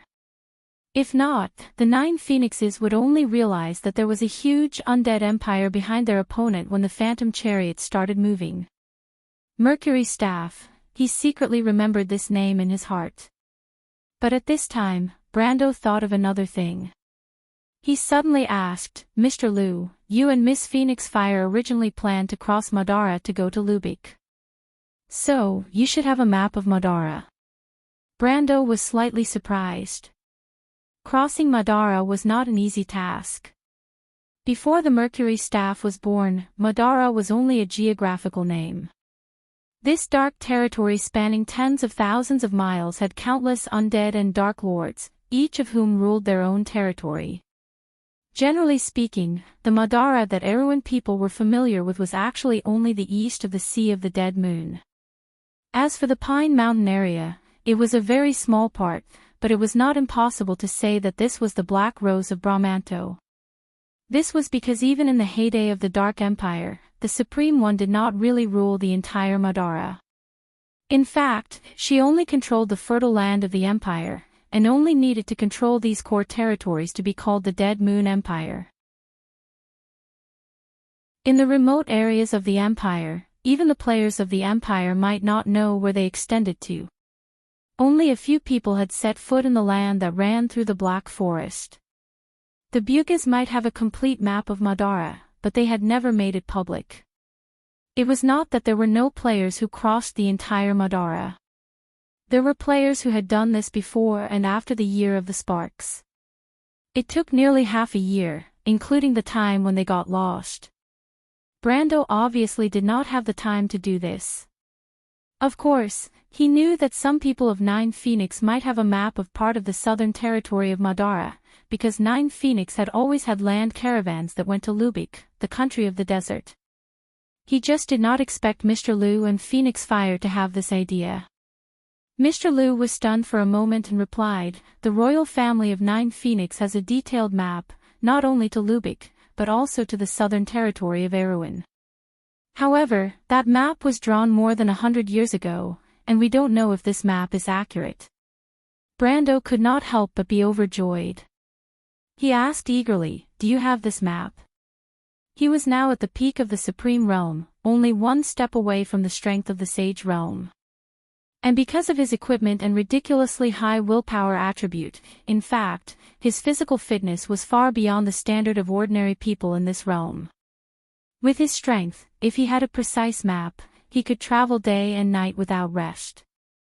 Perhaps it would be faster than taking a ship by sea. Unfortunately, Mr. Liu's answer disappointed him. It was because the other party had no intention of going to Erewhon, and the accuracy of the map was still questionable. So, in fact, they had only brought half of the map to Lubic. When Brando heard this, he could not hide his disappointment. However, he also knew that this was not something he could force. After all, not everyone was like those scholars who brought a carriage full of documents and maps when they went out. He shook his head and said to Mr. Liu, "Mr. Liu, I have a presumptuous request. If it's possible, can you give me a copy of your map? If it's really inconvenient, you can lend it to me for a few hours." He thought that if this was a royal treasure and it was inconvenient to make a copy, with his current memory level, it would not be too troublesome to redraw a map in his mind with the help of the system. Fortunately, after hearing his words, Mr. Liu did not hesitate to take out the map box from his sleeve and give it to him. He also said that he could look at it for as long as he wanted and that it would not matter if he returned it after making a copy. This saved him a lot of trouble. After the haze of Madara and the Ghost Chariot conspiracy was lifted, the two of them chatted happily along the way. Mr. Liu was quite interested in the local customs of Erewhon. When he occasionally mentioned it, Brando found that the Nine Phoenix swordsman was not ignorant of Wound. On the contrary, he seemed to be quite familiar with the relationship between Erewhon, Cruz, and other empires. This made Brando a little embarrassed, because in comparison, he knew nothing about the Nine Phoenix. In fact, it was not just him. In The Amber Sword, for almost all players, the Nine Phoenix was a mysterious country. First of all, not many people were willing to take a ship for a few months to go to a foreign country and adventure. Second, the merchant fleet of the Nine Phoenix was not always there. As Mr. Liu said, they usually appeared more often in March to April and September to October. At other times, it was rare to see the merchants of the Nine Phoenix anywhere in Wound. However, contrary to Brando, Mr. Liu was amazed by Brando's linguistic talent. According to him, Brando was as if he had lived in the Nine Phoenix for decades and was very proficient in many of the language habits of the Nine Phoenix. As for Brando himself, he thought to himself, "Haven't I lived in the Nine Phoenix for decades?" P.S. Some people say that the plot has been a little slow recently. In fact, it's mainly because I'm thinking about the future plot, so I don't dare to write too fast. Plus, after the end of a plot, the following plot needs some description and foreshadowing, so I've slowed down the plot for the time being. In addition, some people have asked about the 9 Swords of Solitude. It's like this. The 9 Phoenix was originally set up when the Amber Sword was first formed to introduce the expansion of D&D. In fact, there was originally a setting of the Cloud Nation, but I cut it. Therefore, the 9 Phoenix itself is built on this expansion book. There are a series of sects like the Desert Raven, of course. There will also be things like the Sword of the Sage and the Army's Sword. However, in the end, it is to serve the novel, so the setting may be different from the expansion book. In short, this book will prevail.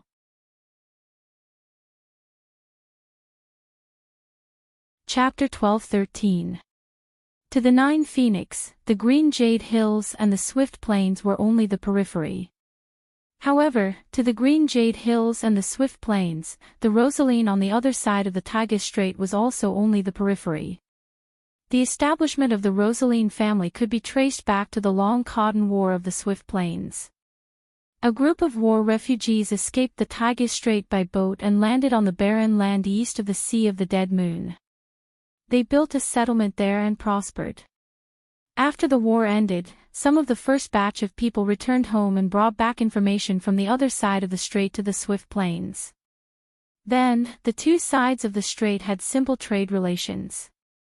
However, due to the lack of land, these relations had always been the embellishment of the Golden Sea route. The second development of the Rosaline family came from the defeat of the Rosaline family in the Swift Plains. The defeat in the war forced the previous Rosaline leader to lead the remnants of his army across the Tagus Strait to preserve themselves. The natives of the Rosaline family could not resist, or rather, they did not resist, these destitute knights from the other side of the strait. They stayed there for centuries. The Rosaline family built a permanent castle and used their meager production to maintain their rule over the land. The castle of the Rosaline family was built abruptly on a promontory, overlooking the messy towns on the beach below. Because they had to resist the invasion of the spirits of the dead in the past few centuries, the city was surrounded by walls and tall sentry towers, making it look somewhat like a military fortress. The carriages followed the main road to the city gate. Only then did a head poke out from the city wall. That person saw the knight below and hurriedly gestured to the sentry towers on both sides. The soldiers in the towers pushed the winch and the city gate was raised. After entering the city, the tense nerves of Rosaline's knights immediately relaxed. They had already filled their pockets to the brim. At that moment, they all dismounted from their horses and greeted their familiar colleagues at the sentry posts on both sides of the city gate fortress. They began to joke with each other. Kassav turned his horse around and passed through his subordinates. He came to the side of Brando and Mr. Liu, who were riding side by side. He glanced at the two of them and said to Na Axayan, who was not far away, "Rosaline is currently under martial law. You know the rules and don't cause any trouble. The merchant fleet from Swift Plains just left. There should still be empty rooms in Storm Shadow." Na Axayan hurriedly agreed. Unlike Brando and Mr. Liu, he did not dare to offend the Lord of Rosaline's territory. These knights represented the authority of the Lord of Rosaline, and they were not people that a smuggler like him could challenge. After the knight left, the leader of the caravan, or perhaps the leader of the smugglers, became gloomy. He spat and ordered his men to search for those who had escaped the night before to see if they had made it back to Rosaline. The scavengers had their own rules, and they couldn't be violated easily. Brando watched the mixed-blood Rosaline give orders. After dismissing everyone, he came to his side and said to him in a fawning manner, "Sir, I think that Kassav is up to no good." "Oh." He pretended not to know. Mr. Liu also looked at Na Axayan. Since he had reached an agreement with Brando, he did not interrupt. He sat quietly on his saddle and held his reins, watching the two negotiate. "Sir, I'm afraid that Kassav has recognized Mr. Liu and Miss Wang Hua. I think he is up to no good," Na Axayan whispered to Brando. "Oh, why do you say that?" He was a little strange at the Kiwuzong's river. If it were in the past, he would have demanded an exorbitant price when he saw so many black crystals. However, after he asked about Mr. Liu and Miss Huanghua's identities, he was obviously distracted. A few of his subordinates secretly talked to him about taking advantage of us, but they were chased away by him. A few of my subordinates happened to hear their argument. I don't think that Kassav is that righteous. Also, he licked his dry lips and continued, he actually had the heart to remind us that if we were to exchange our lives, it would have nothing to do with these nights. If you ask me, I think he's hoping that we'll run out of luck sooner. I think the main point of his words was the last sentence. He reminded us that there was still an empty room in Storm Shadow. I think those words were meant for you and Mr. Liu. What is Storm Shadow? It's an inn in Rosaline City. You mean he wants us to stay there? Brando looked at the smuggler with interest. He didn't care why the smuggler was showing him kindness, but he did need someone like that right now. As for whether or not the smuggler was reliable, it didn't matter. Na Axian hurriedly nodded. His skin was dark, and there were deep wrinkles on his forehead. He didn't look like a merchant, but more like a sailor who lived by the sea all year round. Unlike the typical desperados and gamblers, his character was somewhat like those who made a living at sea. There was no lack of risk in him. He had made a living in the underworld for decades. Although he had saved a lot of money, his deepest wish was to return to the Nine Phoenix.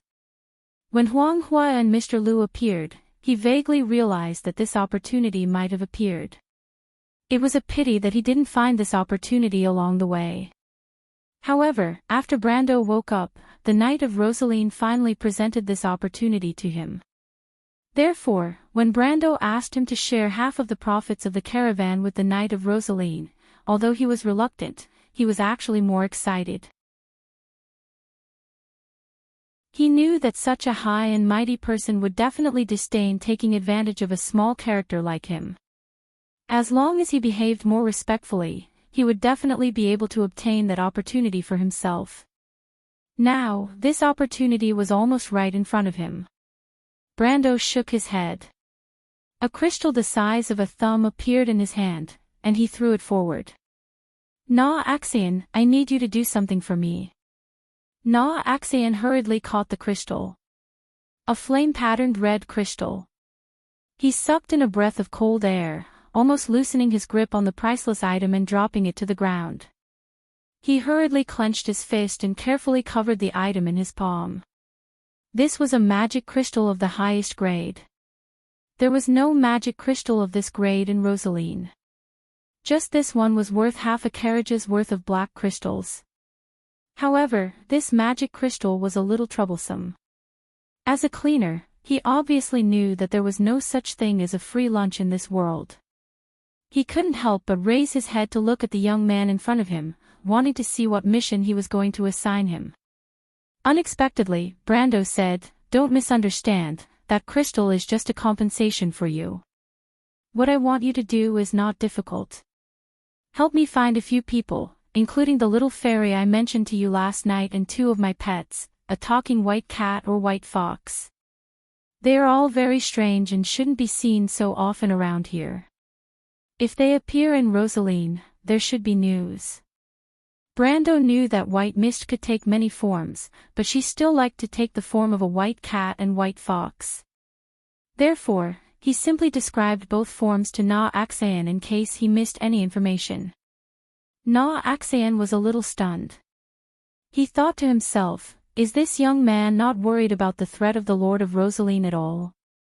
He didn't know Brando's true strength as well as Mr. Liu, or rather, he didn't know much about the level of strength above the celestial realm. The leader of the guards of the Lord of Rosaline had a strong reputation among the desperados. Therefore, even though he had seen Brando kill hundreds of monsters with a single sword, he still didn't think that this young man was a match for the Lord of Rosaline. After all, there was an age gap. Even if this young man had been practicing swordsmanship since he was born, the leader of the guards of the Lord of Rosaline would not have wasted his years. Na Axian wanted to remind Brando, but unfortunately, Brando didn't give him the chance. He waved his hand and gestured for Na Axayan to quickly carry out his orders. What he was interested in was the smuggler's power and connections. Since the smuggler could search for his men who escaped last night in Rosaline, he would definitely be able to find out about Loot and White Mist, if the latter had indeed appeared here. This mission didn't require too much loyalty, and he didn't care if the person carrying it out was reliable or not. He generously gave out a flame-patterned red crystal to compensate for Na Axayan's loss, but more importantly, he acknowledged Na Axayan's previous attitude and told him that he had the ability to provide him with what he wanted. However, Brando had obviously underestimated the ambition of this smuggler. Na Axayan couldn't help but feel a little disappointed when he saw that Brando didn't care. He didn't hesitate to give away half a cart of black crystals just to make money. Of course, he didn't care what trouble Brando and Mr. Liu would encounter. He was only worried that if they couldn't deal with the threat of the Lord of Rosaline, then his opportunity to go to Nine Phoenix would be ruined. However, he also understood that his words wouldn't have much effect here, so he could only nod and step aside. At this moment, Mr. Liu suddenly said, "Your name is Na Axayan, right? You want to go back to Nine Phoenix?" When Na Axayan heard this, he couldn't help but tremble. He didn't just want to go back to Nine Phoenix. In fact, there wasn't a single refugee from Nine Phoenix who didn't want to go back to Nine Phoenix. Nine Phoenix was a rich and prosperous country. Those who lived outside of Nine Phoenix couldn't even imagine that world. It was just that they couldn't go back to Nine Phoenix. In fact, other than merchants or nobles like Mr. Liu and Huang Hua, most of the others had no choice but to leave Nine Phoenix because they got into trouble. Unless they were recommended by someone with status, people like Na Axayan would never be able to return to Nine Phoenix.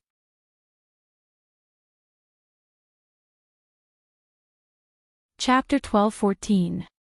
This had nothing to do with how much wealth he had amassed in the underworld. This wasn't about how much wealth he had. Furthermore, the wealth and prosperity of the Nine Phoenixes was not something he could compare to. Very few people knew that the Swift Plains, Green Jade Hills, and Rosaline's paradise in the hearts of the people was actually a country with strict rules and laws set by a few hidden families. Mr. Liu nodded at him. "Do your best to help Mr. Brando. I understand what you mean, and I will find a way to get you on board."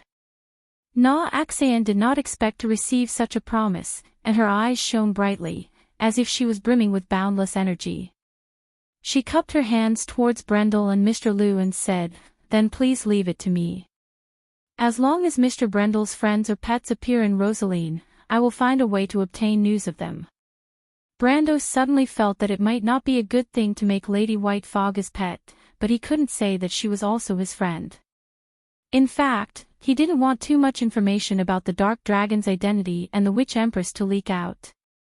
Although the possibility of that happening in the Nine Phoenixes was small, it was better to be safe than sorry. He thought for a moment and called out to Na Axayan. "Wait, my pets might be just pets, but they have bad tempers. Don't treat them as cats or foxes. You better address them as ladies. Otherwise, I can't guarantee your safety." Na Axayan felt a little strange, but he heard that some overlords in the Swift Plains valued their hunting eagles and hounds more than their own sons. Hence, he didn't think much of it and only thought that it was a quirk of the rich. He nodded to indicate that he would remember it. Mr. Liu sat on his horse and watched the man leave. He then turned to Brando and said, "Mr. Brando, you don't understand, right?" Brando nodded. He didn't really understand. He thought that smugglers and desperados cared about nothing more than wealth. Although these people would easily throw away the gold, silver, and jewelry they earned by gambling their lives to casinos or their lovers, it was precisely because of this that these people, who felt that they didn't have enough money to spend, would always show greedy eyes in the face of wealth. He didn't understand why Axayan was so eager to return to the Nine Phoenixes. It seemed that his desire surpassed his greed for wealth. Most importantly, how did Mr. Liu, who was beside him, see through this? However, Mr. Liu smiled and replied somewhat proudly, "There are no fugitives who don't want to return to Nine Phoenix. If Mr. Brando can visit Nine Phoenix one day, perhaps he will understand this point." Brando could only nod in agreement. He had never been to the Nine Phoenixes, so he naturally did not know what that mysterious kingdom was like. In retrospect, it seemed that Erwin was also tight-lipped about her homeland and the Amber Sword. Very few Erwin players got detailed information about the nine-headed phoenix from her. At this time, Huang Hua, who hadn't shown up for a long time, suddenly lifted the curtain of the carriage. She gently knocked on the window to attract the attention of Brando and Mr. Liu.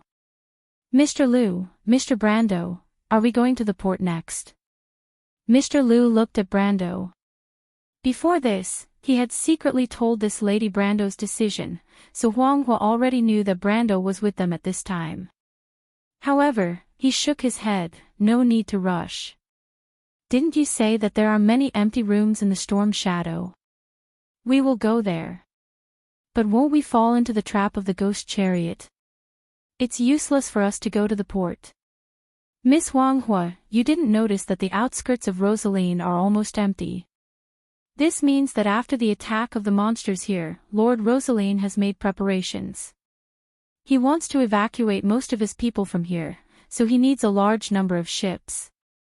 So even if there is no ghost chariot, he may have already detained all the ships in the port." He shook his head and replied, "Of course, if there was no ghost chariot behind Lord Rosaline, Huang Hua and Mr. Liu might still be able to get their ships back if they revealed their royal identities. However, it was obviously impossible now. This was also the reason why he did not seem to be too anxious. Sailors were needed to go out to sea. No matter how powerful he and Mr. Liu were, they could not make an entire ship move out of nowhere." Huang Hua nodded as if she understood something. It was not that she did not realize these problems, but she was focused on her own training and left these problems to Mr. Liu. "Can't we go to other inns? The trading fleet from Swift Plains should have just left Rosaline less than a month ago.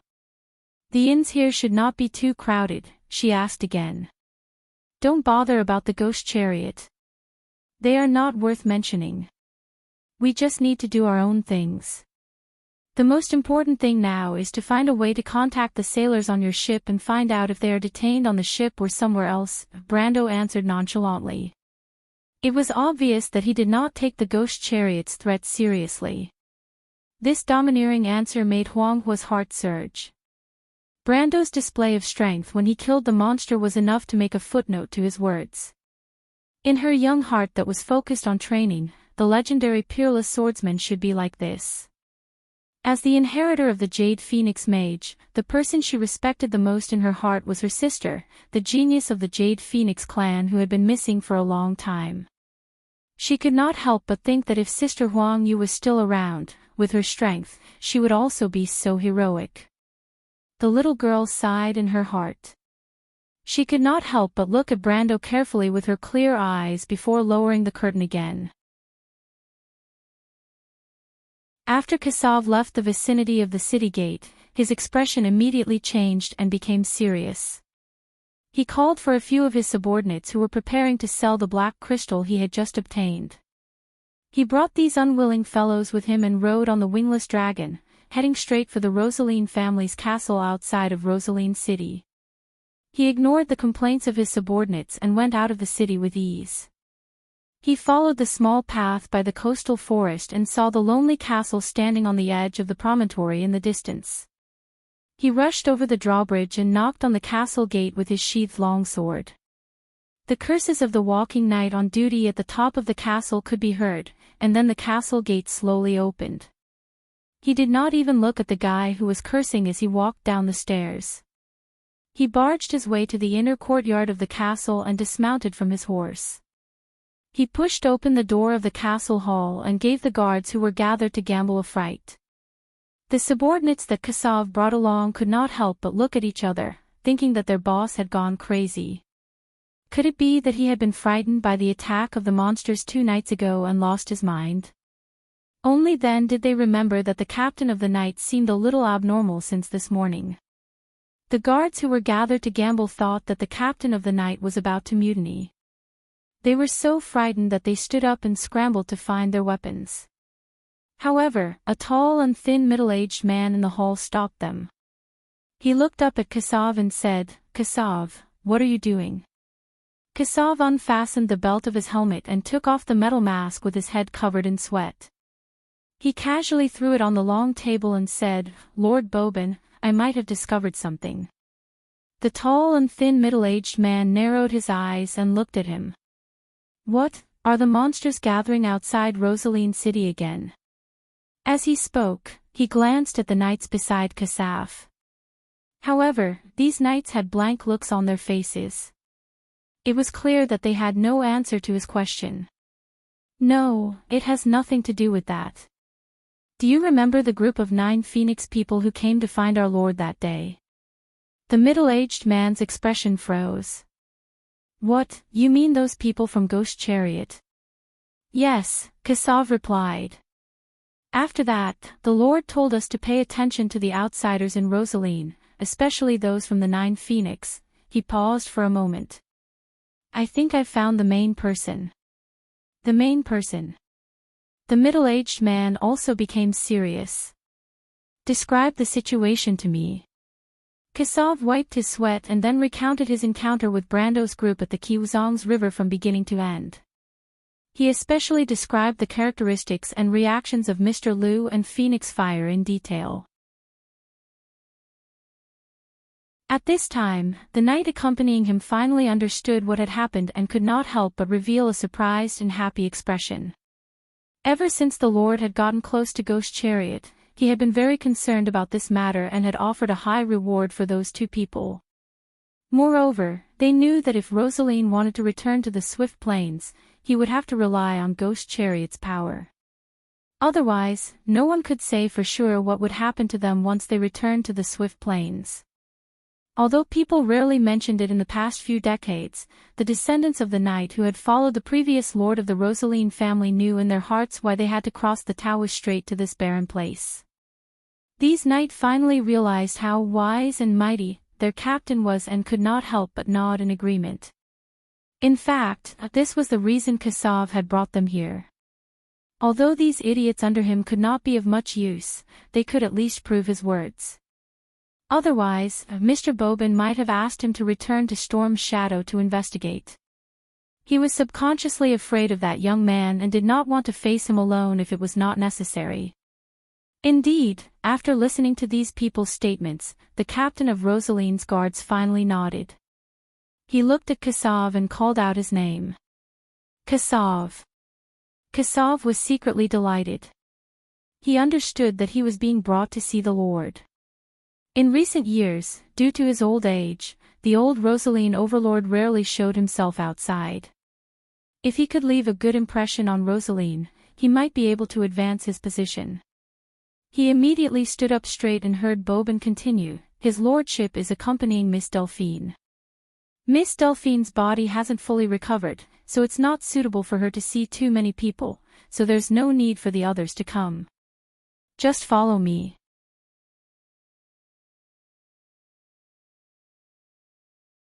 Chapter 12-15.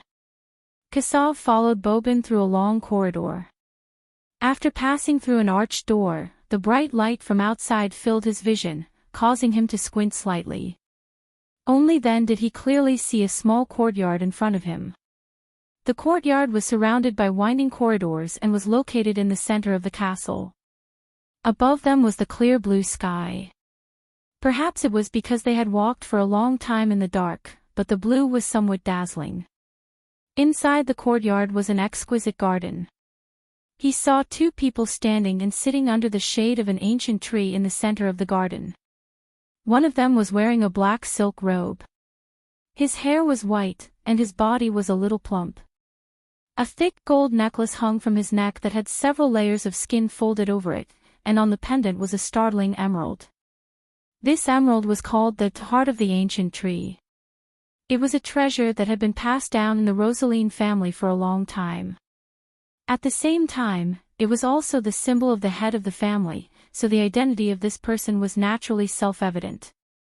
Kassav hadn't seen his lord for some time, and only now did he notice that the other party seemed a little older. My lord is already old. It seems that I don't know when he will return to the embrace of the goddess. Kassav couldn't help but have such thoughts. He knew that the old lord had 2 sons. The eldest was deeply trusted by him, but he didn't get along with Bobin. After all, Bobin was the swordsmanship teacher of the second son. Kassav always felt that the old lord's arrangement wasn't appropriate, but he didn't dare and didn't have the right to say such things. His gaze fell on the young lady sitting by the ancient tree. Even though it wasn't the first time he saw her, Kassav couldn't help but feel dizzy. She was a very special woman. She seemed a little quiet, and her pale face due to her injuries added to her delicateness. Her beautiful black hair draped over her shoulders and white robe without any concealment, making her look so holy that she seemed like a goddess. However, this woman's beauty was very different from the 9 phoenixes. Even though her skin was snow white, her tall and straight nose and purple eyes showed that she wasn't a native of Swift Plains. Perhaps she is a goddess, Kassav could not help but think. Back then, she had descended from the sky with a beam of white light and landed in the courtyard of Rosaline's castle. Even the people from the ghost chariot were attracted to her. The old lord even thought that it was a blessing from the heavens, a good sign even though Rosaline was attacked by the strange creatures not long after that. Of course, no one would link the monster's attack on Rosaline to this weak lady. At most, they would think that it was a hint from Madame Martha to order the Rosaline people to return to the Swift Plains. Otherwise, why would the chariot ghost's power appear in this barren land? The 9-headed bird's power was the king of the underground in the Swift Plains. Kassav looked at the old lord with some jealousy. He dared to swear that the descriptions of the goddess's beauty in the myths were not even 1,000th of the woman in front of him. It was a pity that her beauty did not belong to him. Until now, he only knew that her name was Delphian. Subconsciously, the guards in Rosaline's castle had already regarded her as the new mistress of the castle. After all, the old lord's first wife had passed away more than 10 years ago. Other than the lord's eldest son who had some complaints about this, I don't know if our lord still has the ability to do so. Kassav looked at the 2 of them and could not help but think gloomily. The old lord seemed to be glowing with youth and vitality in front of Delphian. He was talking non-stop about something to please her. When the 2 of them walked into the garden, Lord Rosaline finally noticed the 2 of them. He looked at the 2 of them as if he was unhappy that he had been interrupted, but when he saw Bobin, his most trusted subordinate, his expression softened. My dear guard captain, and Kassav, I remember you, young man. How is your poor mount? It was too badly injured. I couldn't bear to see my old companion being tortured, so I gave it a quick death. I buried it outside of Rosaline Harbor. It died in battle here, so its soul should linger on this piece of land. I changed to a new mount, and the new one is to my liking, my lord. Kassav hurriedly took a step back and saluted. That's good. I have seen your loyalty and bravery. No one will dare to question your contributions to the Rosaline family. The old lord had a gentle smile on his face. You came at the right time. The wizard told me that Miss Delphian has recovered well today and can come out of her room to get some fresh air. Delphian looked at the 2 of them with a puzzled expression, as if there was a trace of a young girl's subconscious vigilance amidst her curiosity. This delicate performance could not help but make anyone who saw it feel a rush of excitement. Of course, other than the tall, thin middle-aged man with a cold face who seemed to have no interest in anything in the outside world. She subconsciously felt that this person was a great threat, but her face naturally showed a shy and polite smile, as if she was a young girl who did not care about the world. If Brando was here to see this scene, he might be so shocked that he could not close his jaw. Was this the crazy woman he knew who wanted to take revenge for her old lover? Or the daughter of the Prime Minister who calmly helped him deal with the Silver Queen? If he happened to see this scene, his subconscious would tell him to keep his distance from this woman. Unfortunately, he wasn't here.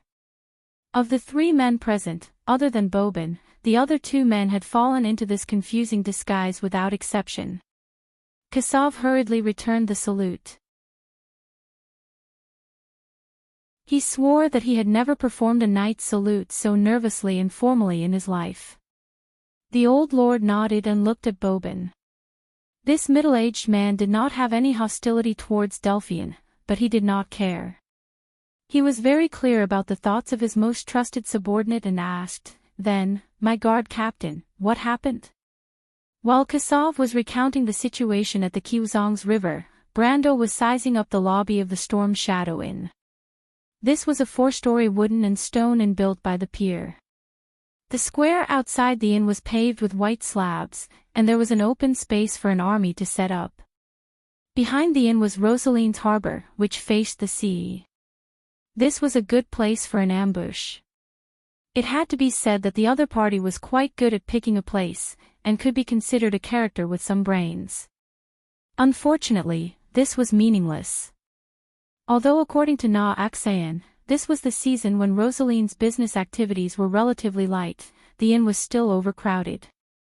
It was probably because of the refugees from outside Rosaline City.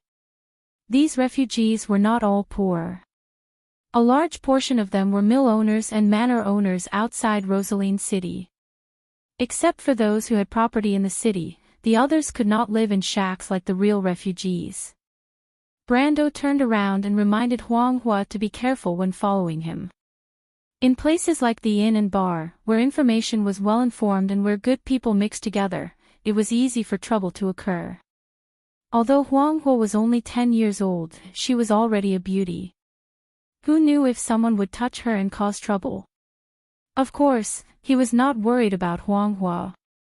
After all, he knew that this little girl was already a swordsman in the celestial realm. He just did not want to tear down the inn because of this. Fortunately, it was not Huang Hua's first time in such a place.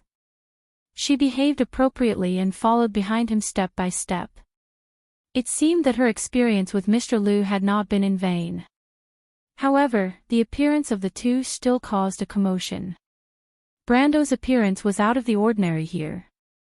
In the swift plains, perhaps the cruise people and the wind elves of Saint Tossol were not rare, because there were always waterways and trade routes in the sea of dim light. However, in the vicinity of Rosaline, even the spirits of the dead from Madara had Asian faces. It was rare to see a person from Wonde. Not to mention, Huang Hua was the apple of the eye of the 9 phoenixes. She had inherited the best genes of the Jade Phoenixes. Not to mention her picturesque features, porcelain white skin, and dazzling black hair, she did not fit in with the ordinary adventurers. Although she had listened to Brando's suggestion and put on a traveler's costume in a low-key manner, she was still as conspicuous as a lamp in the dark among this group of dirty sailors, mercenaries, and adventurers. Feeling the strange gazes around her, Huang Hua seemed to be a little nervous. She could not help but quicken her pace and whisper, "Brother," this was the identity that they had agreed on. After all, even Mr. Liu did not dare to let Brando pretend to be Huang Hua's bodyguard. Although Brando himself did not think that there was anything wrong with it. Judging from the age of the two, it seemed that the identity of brother and sister was less suspicious. Moreover, Brando's noble temperament, actually, it was the temperament of a modern person, made it impossible for him to be the bodyguard of a cute little girl, which seemed to be a very promising job. Brando turned around and patted Huang Hua's shoulder, indicating that she did not need to worry. Then, he raised his head and coldly glanced around the hall in the shadow of the storm. An invisible aura suddenly gushed out from his body. The silver lines of law in the air spread out like flickering fish scales. Those drunkards who had just stood up from their seats and were about to stagger in this direction felt as if they had fallen into an ice cave. It was as if a basin of ice water had been poured over them from head to toe, and they fell back to their seats. In an instant, the noisy hall of the inn became silent.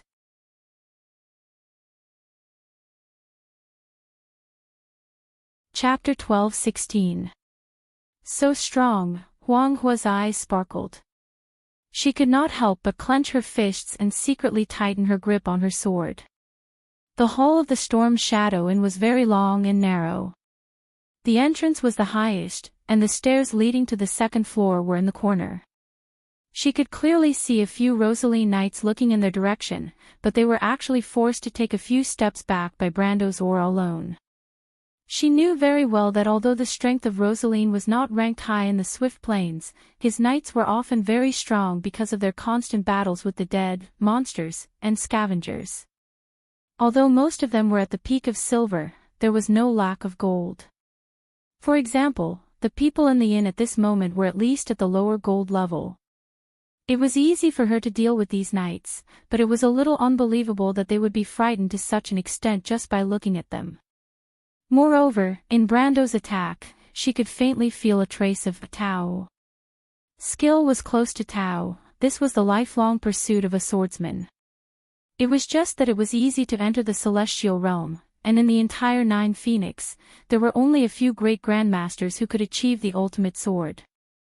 Brando did not know what the little girl behind him was thinking at this moment. Otherwise, he would have been amazed by her talent. To be able to feel his territory at the level of elemental awakening, this was not something that could be described by ordinary comprehension. He did not just release his aura earlier, otherwise, it would only be in his imagination to force the enemy to retreat with just his aura or the legendary murderous aura. He was actually experimenting with his ultimate territory. This was the power of the ultimate planes.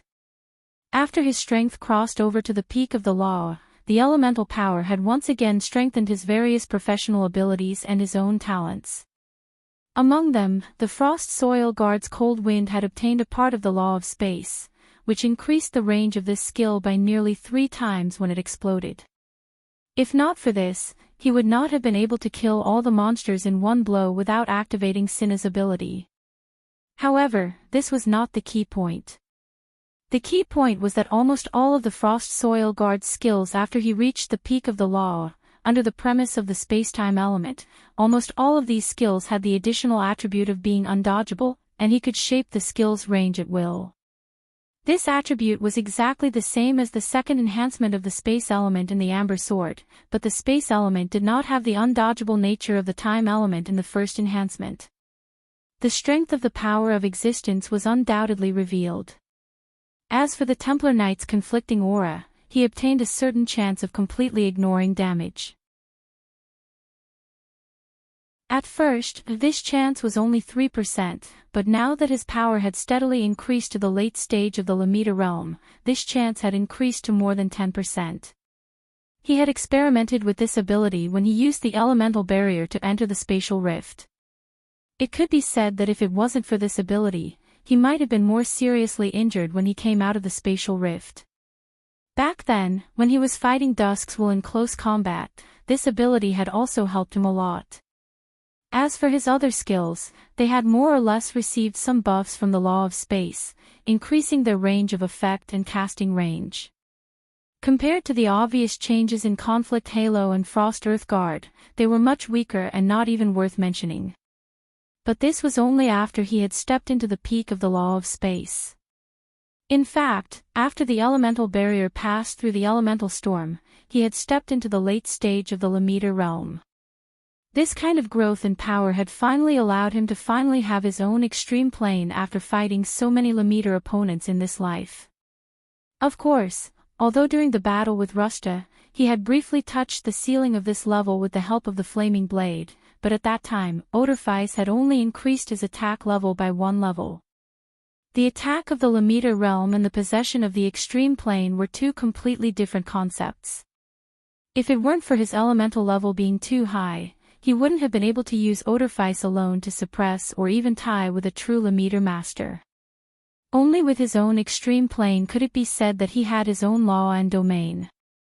This was the ticket to the Holy Throne. The players in the future could use the War Slate quest, to directly leap into the realm of perfect bodies, but the prerequisite was that they had to at least be a Lamita. Brando was actually a little hesitant about whether he should use the war slate he already had to start the slate quest like in his previous life and then leap into the realm of perfect bodies. If he did so, then this would be the easiest path to godhood.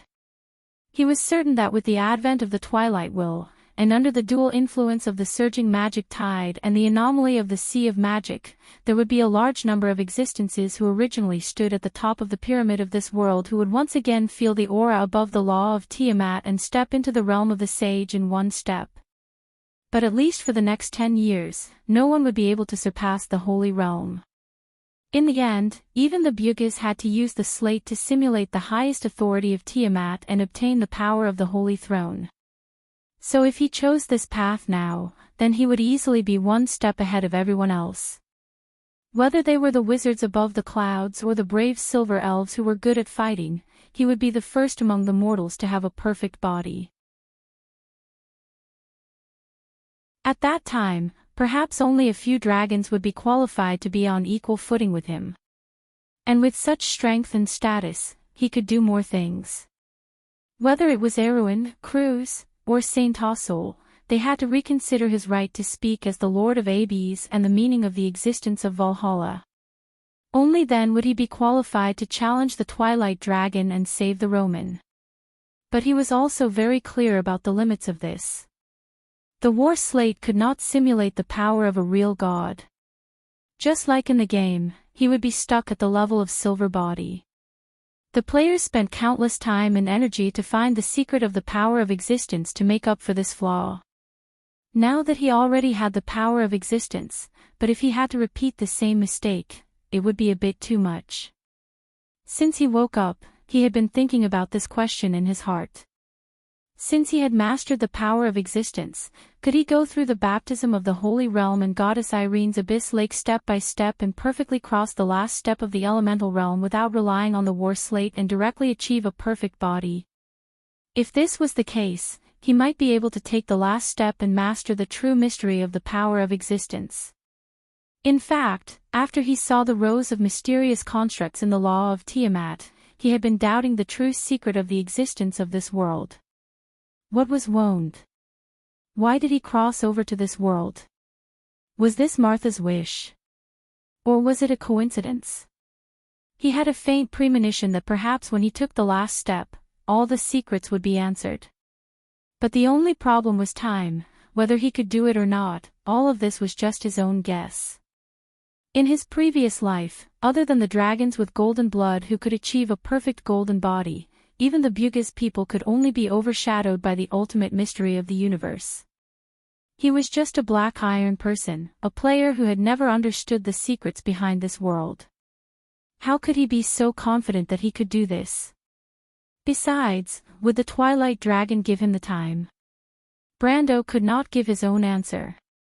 But this did not mean that he was doing nothing. In fact, from the moment he left the spatial rift, he already had a plan in mind. No matter what, he had to take one step at a time. When he was really at the end of the road, it would not be too late to consider the war slate. With his familiarity with the Amber Sword, it would not take too long to start the war slate mission. After all, the most important thing to start the war slate mission was to find a suitable war slate, which was no longer a problem for him. With this in mind, he had been studying his power of Supreme early in the morning. He was willing to stop and accompany Mr. Liu and Huang Hua to Rosaline because he had been repeatedly experimenting with his new power. This power belonged to him, the extreme planes.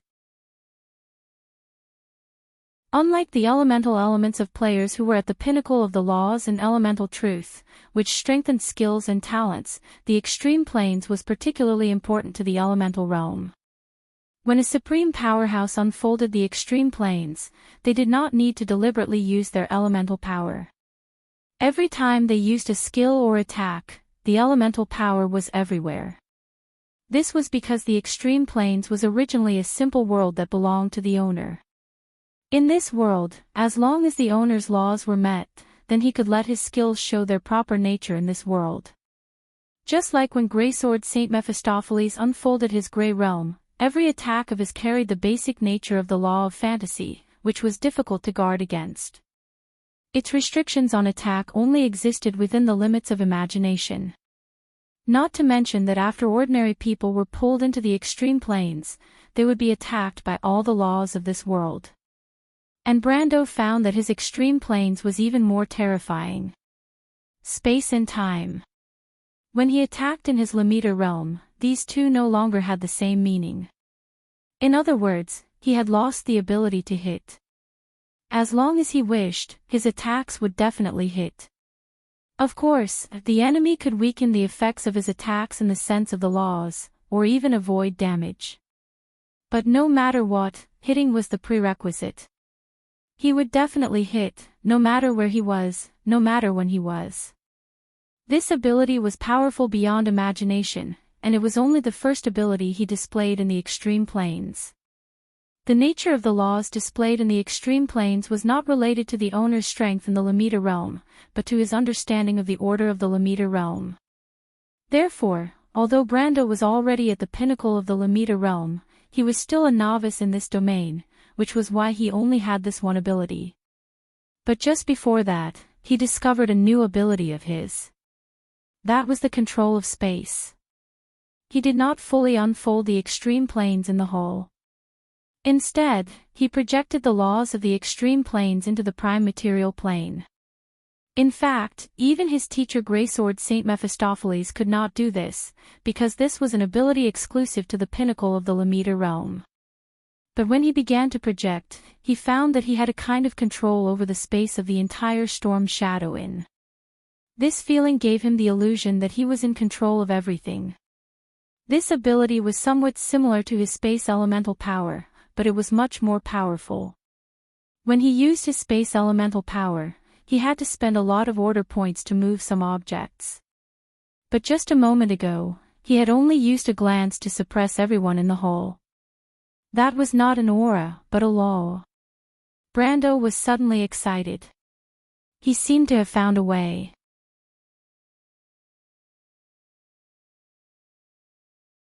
Chapter 12:17. But at this moment, Brando suddenly frowned and put away the extreme plane. The hall in the shadow of the storm was eerily quiet for a while. One could almost hear a pin drop. The drunkards who were about to take advantage of Anne Latte were pressed back to their seats by an invisible force.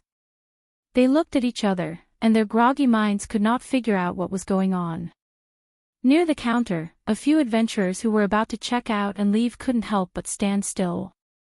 When a long-eared elf saw Brando's lines of law sweeping across the entire hall like a silver ocean, he could not help but open his mouth wide. The longbow in his hand fell to the floor with a clang. Then, he hurriedly picked up the bow with a blushing face.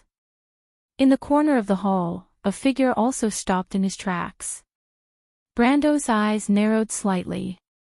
He had noticed the back of the figure earlier because he always felt that the figure looked familiar, as if he had seen this person somewhere before. However, he was not familiar with Nine Phoenix. Even in the game, he did not know any NPCs except for Huang Yu. Of course, the latter had never left Erewhon before. Moreover, the figure was obviously a man. The first thing Brando thought of was the Rosaline knight he met in the morning, or one of Exion's men. However, he immediately dismissed this idea because he felt that his memory had not deteriorated to the point where he could not remember the person he met less than half an hour ago. It's him. A flash of lightning flashed in his mind, and he finally remembered where he had seen this person. Why is this guy here? Huang Hua seemed to have sensed something. He raised his head and looked at Anne Latte with his black and white eyes. You stay here. Brando's lips moved slightly, and he whispered. Huang Hua subconsciously looked at the hole.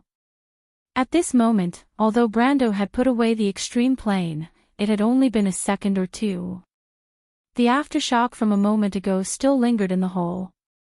The others in the hall were still in a state of shock. Some were like puppets, and some were getting up from the state of falling. But there was only one person, a guy in a black cloak, who was quietly moving towards the stairs to the second floor. Although the man didn't look back, he seemed to have felt Huang Hua's gaze. His body trembled slightly, and he suddenly rushed to the stairs on the second floor. But how could Brando let him escape? He didn't expect to meet him in such a place at this time. But no matter how he looked at it, this was good news. He moved slightly and suddenly disappeared from everyone's vision. Everyone couldn't help but exclaim. Only Huang Hua, who was standing next to Brando, could see it clearly. She saw Brando appear in front of the man who was running away. He did not do anything, but silver lines of law intertwined in front of him, forming a shining silver wall. The man didn't have time to react at all. He slammed into the silver wall with a bang. He let out a blood-curdling scream, broke a dozen handrails, and rolled down the stairs. Only then did the customers in the hall realize that someone actually dared to make a move in the shadow of the storm. What was surprising was that the first thing these people thought of was not to scream and run out of the hotel, but to turn their gazes back excitedly. The few inns in Rosaline were the private property of the Lord. This was going to be fun. But only a few people were quick-witted and began to realize a problem. The young man was a powerhouse, a true powerhouse from the Swift Plains. Based on their limited knowledge, only the Swift Plains had such a powerful person. In Rosaline's eyes, the person at the top of the pyramid was their Lord's Guard captain, who was somewhat unreasonable. Is this also a space? Huang Hua muttered to herself, her clear black and white eyes slightly brightening. Brendel did not care about what the others thought of him. He slowly walked down the stairs, feeling a little smug in his heart. He did not think that there would be a day when he could look down on this person from a higher position. He looked at the mysterious man who was still lying on the wooden floor of the inn. The man looked like he wanted to wrap himself in a cloak. He could not help but smile. The man seemed to be seriously injured and had yet to recover his breath. But Brendel did not believe that the other party would be so weak. He was very clear about the severity of his attack. He had only used the law of space to seal a wall. It would be ridiculous if the other party could knock him half to death. "Sir, I know that you are fine. Why don't you come up and meet an old friend?" Brando asked. Ever since the battle with the Dusk Will, it was the first time he felt so relaxed. It was as if he had vented his anger. Huang Hua looked over in confusion. She could vaguely tell that the man seemed to be Mr. Brando's enemy. But what was strange was that she clearly remembered that Mr. Brando had said that he was on Erewin's side. Erewin was thousands of miles away from the Nine Phoenix. How could he have an enemy in Rosaline? She thought about it for a moment, and then she understood. The mysterious man lying on the floor was still motionless. Brando could not help but laugh. He knew the man's temperament. He could not help but snort coldly. "You are not a threat to me even if you hide your sword under the cloak. The Rose Tower of the Kosman family is indeed a good sword. Your swordsmanship is also one of the best in the Land of Sorrows. Are you planning to use the seventh sword style of the Death Sword against me?" The man suddenly sat up from the ground and threw the sword in his hand to the side with a clang. The sword was about 2 feet long. It couldn't be considered a long sword, but the blade was as black as ink and its surface was like a mirror. Brando's gaze only lingered on the sword for a moment before it fell back on the man. He took off his cloak, revealing a pale, clean, and handsome face under the shadow of the hood. "My lord, we have not seen each other for a long time." The young man raised his head and looked at Brando. He smiled at him, revealing a mouthful of snow-white teeth. Brando looked at him silently. He was familiar with this face. Decades later in his memory, this face still maintained its current youthful appearance. Because he was an eternal dark noble, the years were a parallel line with them. This man was a knight of the Land of Sorrows and also a Dark Lord. He was a genius general of Madara, the head of the 3 stars of the Roman Tuo, the Black Lord. Or rather, the Black Lord in the history of the Amber Sword, Insersta. Insersta Uditromi Kosman. Insersta was a little creeped out by his stare. He opened his mouth to say something, but Brando reached out and waved his hand.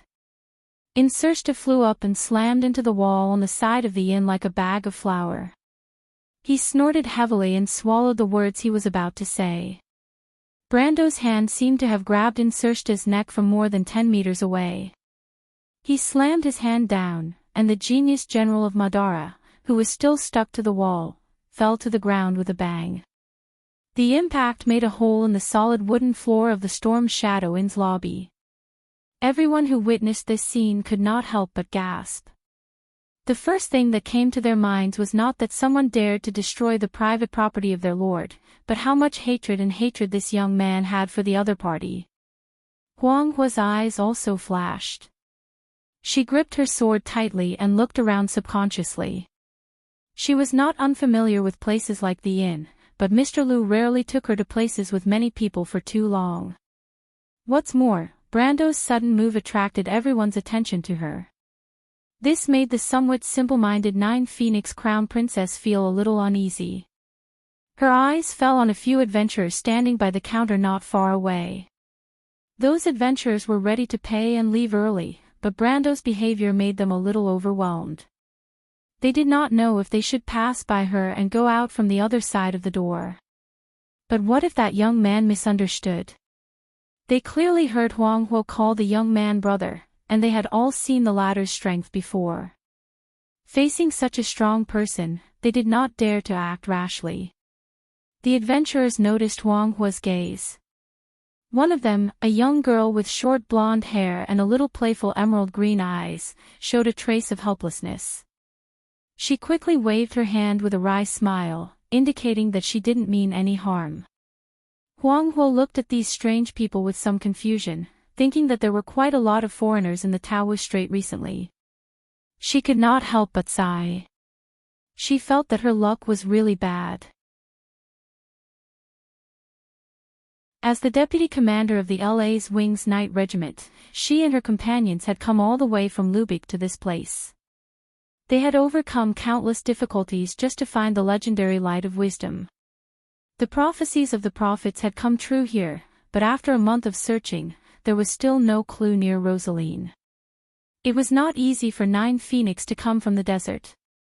She had planned to go to the Swift Plains to try her luck, but she did not expect that the ship, which was supposed to reach Green Jade Hill before the White Dew ceremony, would be attacked by monsters in Rosaline and be detained.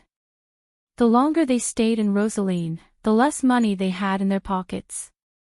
Everyone estimated that they might have to stay here for a long time. It was not easy to find a cheap house to rent. They had planned to check out from the expensive inn, but they did not expect this to happen just after they paid for the trip.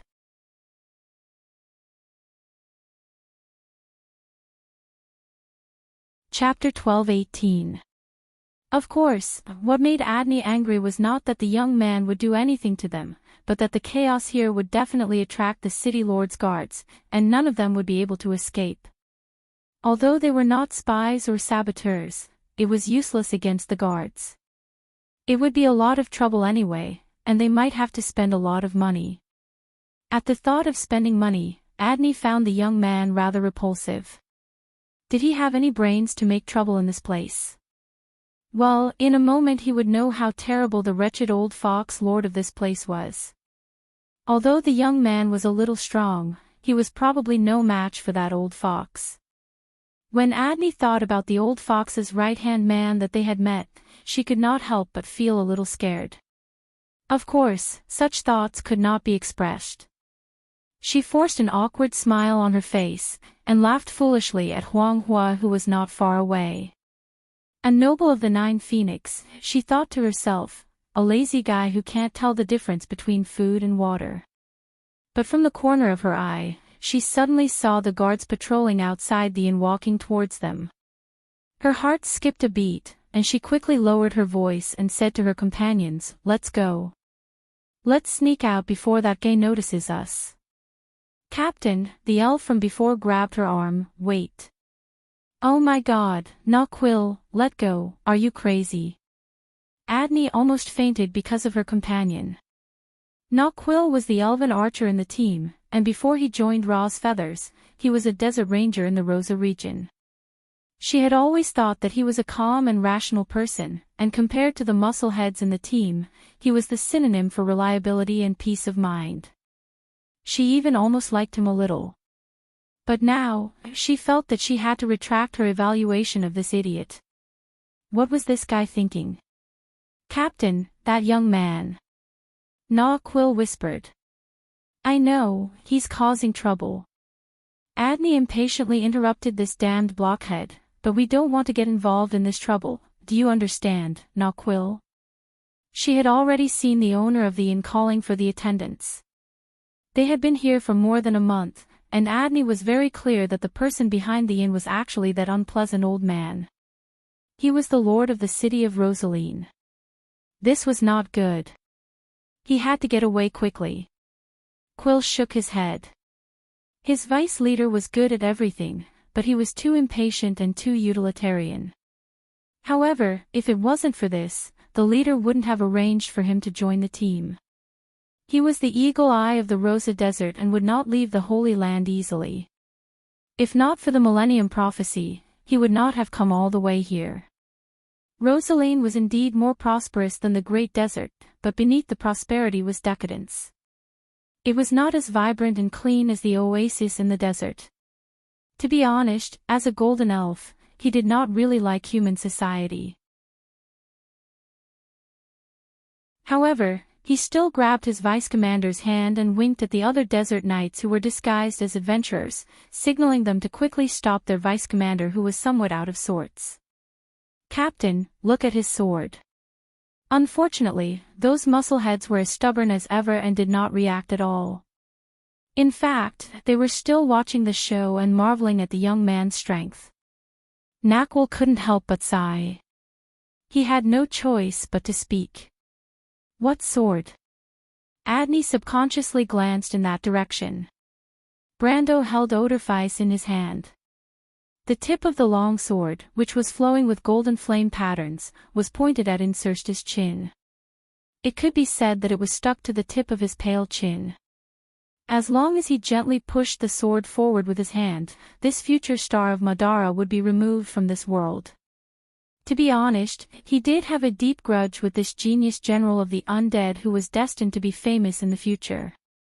However, for some reason, after teaching him a lesson in a situation where he could not fight back, he suddenly felt a little dispirited. The wooden floor of the inn had become a deep pit. The wooden planks were broken and sunken downwards. Insursta crawled up from the center of the pit.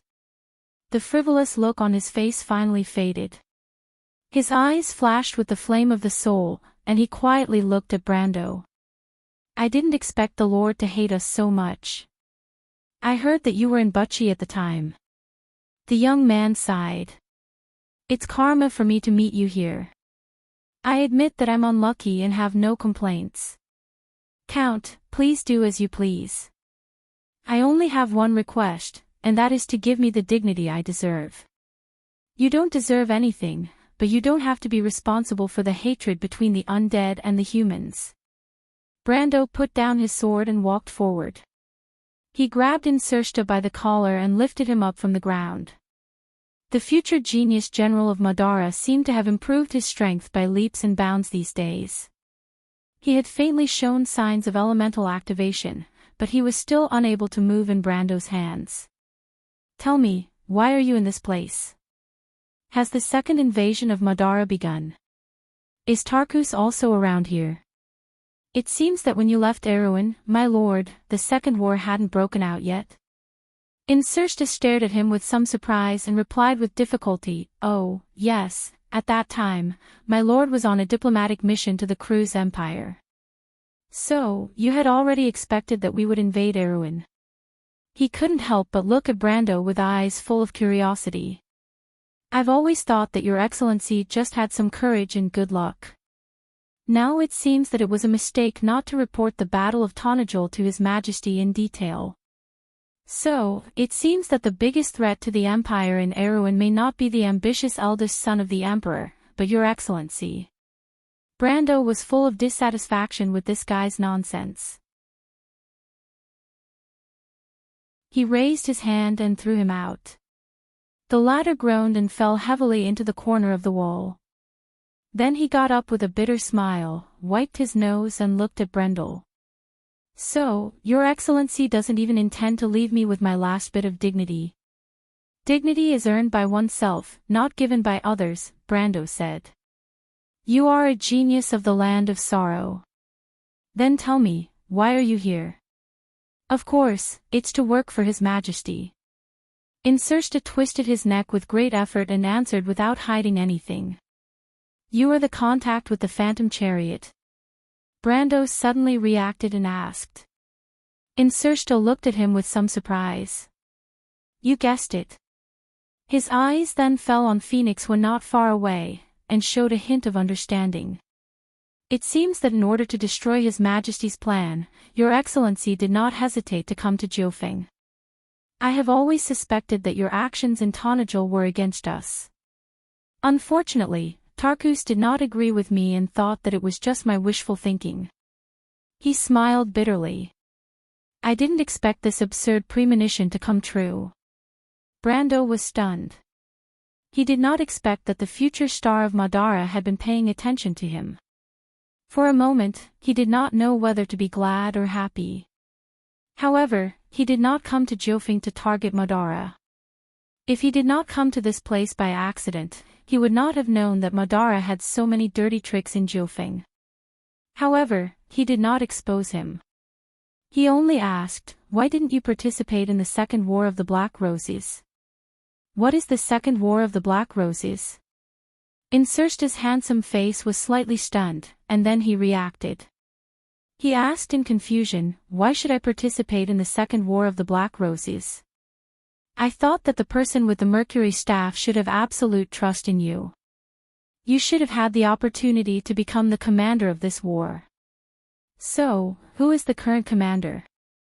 The depths of Incersta's pupils contracted slightly. The relationship between his family and Tarkus' family and the Supreme Being was an absolute secret in the Hall of Winter. He didn't know how the other party knew about this, but this was definitely the first time that the other party's words had caused his mind to waver. "The current commander should be Latios." "Apocalypse? That Red Knight? You even know this?" Incersta was really shocked this time. "How much do you know about us?" Brando ignored him. He was thinking about where the problem was. In theory, Incersta should be in Erewhon at this time. The Second War of the Black Roses was the era when he began to shine, but he appeared in Jiufeng at this time. On the contrary, it was Latios who replaced him as the frontline commander. His thoughts continued to wander, and he could not help but think of Latios. The other party was one of the 4 Knights of the Apocalypse, the Red Knight. His commanding style was not as agile as Incersta's, and his achievements in history were not as high as the latter's. With him taking Incersta's place to command the invasion of Erewhon, the burden on the princess and Freya should be lighter than in history. Coupled with the power he had developed in Valhalla, Erewhon should have a great chance this time. Even if the Second War ended in a draw, or the kingdoms suffered a little loss, as long as they could drag it out until the Third War, then at least he could be sure that Erewhon would have the strength to fight. Thinking of this, Brando felt that it might not be a bad thing for him to meet Incersta here, and he calmed down a lot. He came back to his senses and looked at Incersta. "What about Tarkus? He's already your second in command, right?" Incersta was about to say something, but it was at this time that a cry of surprise came from the other side of the hall, interrupting the conversation between the two. The voice seemed to be in disbelief, as if it had blurted out. "Quill, quick, give me a slap." "Oh God, is that really the sword of the Sun God?"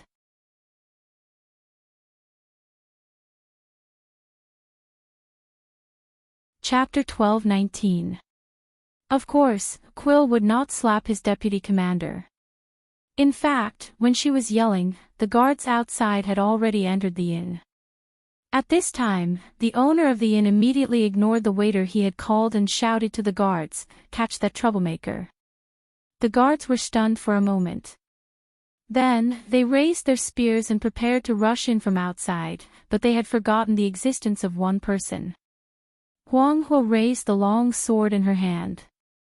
With a flick of her thumb, the cyan steel sword popped out of the sharkskin scabbard with a clang. She grabbed the hilt with her right hand and swung the sword forward. A crescent-shaped flame swept towards the door. Sizzle. The flame landed under the feet of those guards, burning a half-moon-shaped scorch mark on the floor less than an inch away from their toes. It was a warning sign. The guards were just ordinary people. They were not as powerful as Axion. They were so scared that they froze on the spot and did not dare to take a step forward. But just because the guards didn't move forward didn't mean that their knights would. A figure separated the front row of guards. With a loud shout, he wielded his sword with both hands and slashed at Huang Hua. Huang Hua had already noticed the knight in the group. She lowered her body and let the sword pass over her head.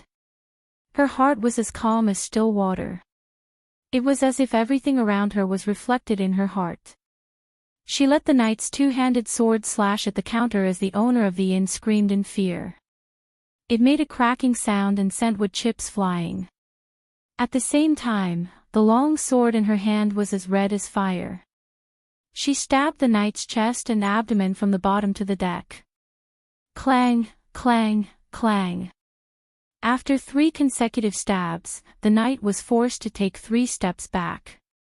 He even had to abandon the two-handed sword that was stuck on the counter. After that, he pulled out a short sword to block Huang Hua's attack. He could not help but turn pale with fright. He could see that Huang Hua was not weak, but she lacked combat experience. Otherwise, the warning sword would have landed on the guards instead of in front of them. Showing mercy in a place like Rosaline's meant that the opponent was just a novice, a noble swordsman who had never seen blood before. This kind of person would often be flustered when facing fierce attacks because of distractions. When facing an opponent of similar strength, they would not even be able to display 30% of their strength. However, Huang Hua was not only calm when facing his attacks, but also dared to engage in close combat. When Huang Hua attacked first, he even had the illusion that he was facing a little girl, instead of a seasoned mercenary who had no regard for life and death. What he didn't know was that although Huang Hua had never killed anyone before, she had already experienced countless life and death situations. The core of the path of the Jade Phoenix was the Phoenix's nirvana and rebirth from the jaws of death. Maintaining calm under any situation was the most basic quality. The knight turned pale with fright. Huang Hua instantly sensed that his heart was wavering, which made her a little angry. In her opinion, every battle should be serious and serious. This was the basic respect for the opponent in life. She swung her sword backhandedly at the man's short sword, cutting off the blade of the short sword that had been carved with 3 deep marks. The short sword flew out, spinning in the air and nailing itself to a wooden pillar not far away with a thud. Before the knight could react, Huang Hua turned around and kicked his breastplate. Both the breastplate and the breastplate caved in. The knight screamed and flew out from where he came from, knocking into several guards along with him. There was a loud crash outside the Storm Shadow Inn, which lasted for a long time before it stopped. Huang Hua pursed her lips and looked in that direction silently. The long sword in her hand had already returned to its scabbard, and then she stood up straight again. She wasn't surprised by the result.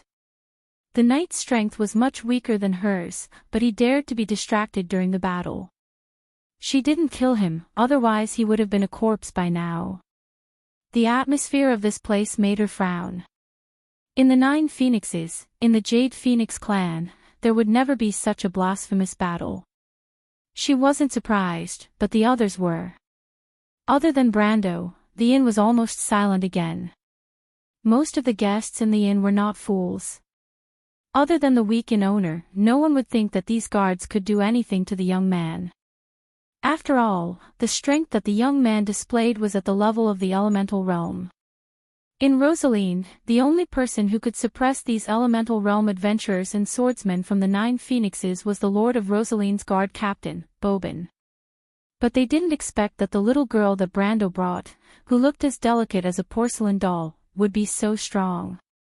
The long sword in her hand was quietly sheathed in the sharkskin scabbard, but at this moment, no one dared to think that it was just an exquisite decoration. Adney, who had witnessed this scene, opened her mouth in an O shape. Although she was a little impulsive, this didn't prevent her from seeing the true level of strength of Huang Hua. She was probably only a little bit weaker than herself. She. Adney pointed at Huang Hua and trembled. Is it her, Quill? The elf took off her longbow and shook her head. Captain, pay attention to that young man. What's there to pay attention to? He's not handsome. Adney answered casually, but she was stunned for a moment, then suddenly jumped up and screamed, "Oh right, the holy sword of Ra. That guy is the bearer of the sun god's sword." At this time, Brando pulled Insursta up from the ground. He looked back at the door of the inn. He'd seen Huang Hua's performance earlier, and it was remarkable. He could see that Huang Hua didn't have much combat experience, but she was so sharp in her first fight. This could no longer be described as a genius. This little girl is a natural warrior, but she's not necessarily a swordsman. Brando thought. He'd clearly seen that Huang Hua's understanding of swordsmanship was very superficial. At least, it didn't match her fighting talent. The second thought in his mind was that Yura wasn't as good as her. Yura was Yak's fiancée, the woman whose real name was Huang Yu. "Let's go to your room and talk," Brando said to Insursta, who was in front of him. "It's my pleasure." Insursta coughed with a wry smile. Brando hadn't held back at all. Although he was an undead, he was still injured quite badly. He looked at Huang Hua again and asked, "She used the desert wind swordsmanship?" Brando nodded and said without hesitation, "Yes, she's the person Ghost Chariot is looking for. But the information said that she has a guard." "Where is that guard?" "He went to the port. I guess Lord Rosaline has detained all the ships in Rosaline's port. Mr. Liu wants to go to the port to confirm it. Now it seems to be most likely. Where are the sailors detained?" Insursta looked at him silently. "They should be in the city. No one cares about them. Lord Rosaline just chased them off the ship. As for whether Ghost Chariot has placed any spies among them," he shrugged. It was easy to talk to smart people. This person was indeed the Black Lord Insursta from his previous life. Brando looked at him and suddenly had a complicated thought. If I kill him here, it might save me a lot of trouble in the future. "Mr. Earl, you seem to be very afraid of me." Insursta saw many things in his eyes and said, "I'm afraid of the black rose of Bramanto." "There's someone who can make it bloom brightly in the dark," Brando said calmly. "If this person is right in front of me, what do you think I should do?" "I didn't expect the Lord to think so highly of me. I don't know if I should feel honored or afraid." Insursta smiled bitterly again and shook his head. Brando just looked at him quietly. He pressed his hand on the flaming blade, the killing intent in his heart faintly discernible. Reason told him that he should draw his sword immediately, but in his heart, he felt that this name, which had left a deep mark in the war between Erewhon and Madara, should not fall in this place. In this shabby little inn, which was an unknown distance away from Erewhon. "I'll give you one more chance," Brando suddenly said. "If Lady Martha doesn't think you should die in this nameless place." The soulfire in Insursta's eyes lit up. "My lord, you want to know the details of the war between the undead and the monsters in the wilderness of bones, as well as the motive of the undead to invade Erewhon?" Brando looked at him deeply. "Your astuteness makes my hair stand on end as always, Sir Insursta. Soon, those knights will call for more people." Insursta didn't answer the question. "It doesn't matter, they won't disturb me," Adani stood by the counter that was split in half. She watched as Brando brought the handsome young man in a black cloak upstairs. What should we do? Should we follow? She turned around and asked. Did you see it clearly?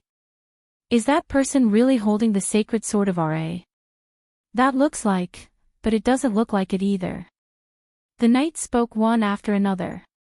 Shut up. Adani no longer had any hope for these people. She watched as the little girl silently walked past them, took out a piece of silver from her sleeve and put it on the counter. She then booked a room for the frightened shopkeeper. It was as if the commotion earlier did not exist, and did not seem to care if the escaping guards would call for more people. Adani did not care either. She looked at the phoenix-shaped silver ingot on the counter with a pained expression. She moved her mouth and wanted to ask the shopkeeper if he knew how much money it was.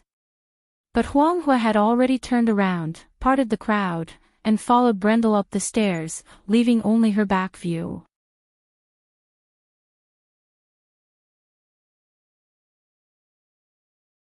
Chapter 12:20. Watching Phoenix Hua walk up to the second floor, Adni finally made up her mind and turned around. I'm her companion, boss. Captain, don't be like this. Quill pulled her back and whispered to her, be rational, we have to leave this place first. Leave? The female knight captain stared at the silver ingots on the counter and asked, why? It wasn't easy for us to find a clue. The elf shook his head and whispered into her ear, because it will be troublesome later. We can come back at night. Lord Rosaline has sealed off the port, they can't get out. Okay, I heard you. You don't have to get so close. Adni felt her cheeks burning and pushed him away. Then what do we do next? You decide.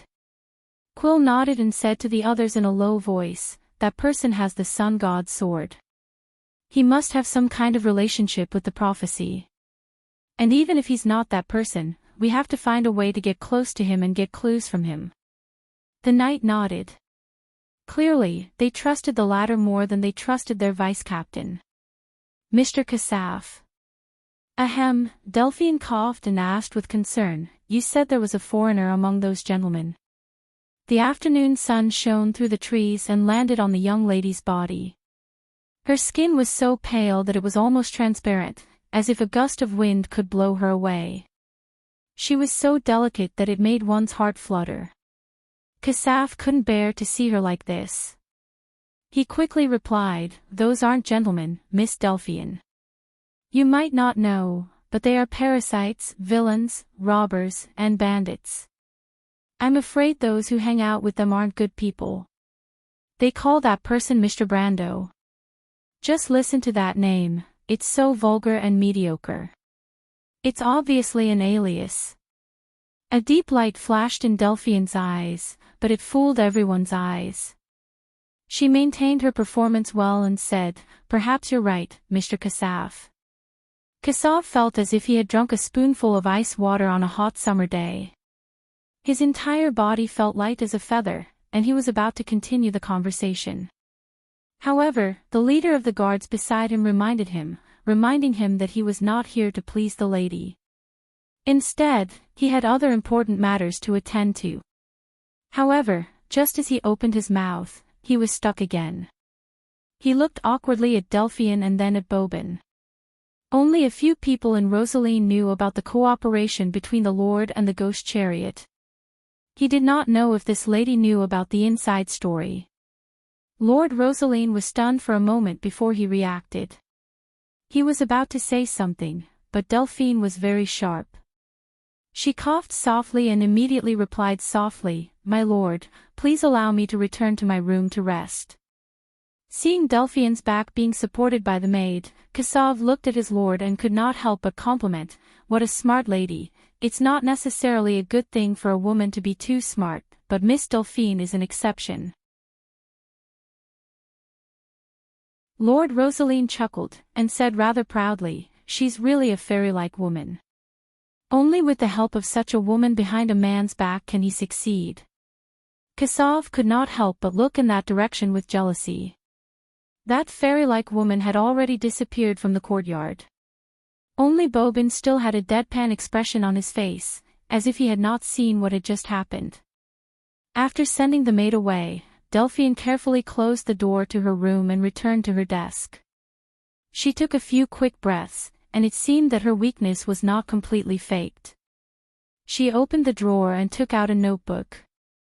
Opening the silver lock, she dipped a quill in ink and wrote a few words on it. Suddenly, she stopped, closed the notebook, and placed it in front of her chest. She was silent for a moment. The pure and innocent expression on her face had long since faded. She raised her head and stared blankly through the wooden lattice window. "Elman, Your Majesty, should I do this?" In a single room on the second floor of the storm shadow near the square, the atmosphere in the room was somewhat quiet. Huang Huo leaned against the window and looked at the two people sitting at the table. Then, she looked in the direction of the harbor. After a while, she saw a group of guards appear in the square. Then, a knight riding a wingless dragon was mobilized from all directions of the square. She suddenly realized that the way she had handled the problem might have caused trouble for Mr. Brando. She could not help but show an apologetic expression. "Mr. Brando. Don't worry, Huang Hua." Although Brando was not by the window, he had already noticed the situation outside. "You don't have to worry about them." Huang Hua held her sword and nodded. Insersta sat in his seat and looked at the two people calmly. "My lord, you should know that I was born in Kosman. When I was 20 years old, I accepted the family ritual because of my outstanding talent. I am the purest kind of dark noble. Before I was born, my family had been fighting with the monsters for decades, until the Mercury staff appeared." Brando listened in silence.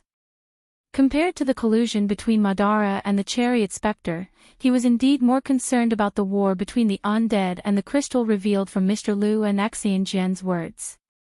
What was the calamity of Starfall 70 years ago? What was the connection with the fall of the Black Moon 3 days ago? Why did he not know about the century-long war between the undead and the crystal in the south of Madara in the game? The undead were aggressive in their attack on the civilized world, but it concealed their defeat in the south of the Sea of the Dead Moon. Did the Supreme One with the Mercury Staff know about all this?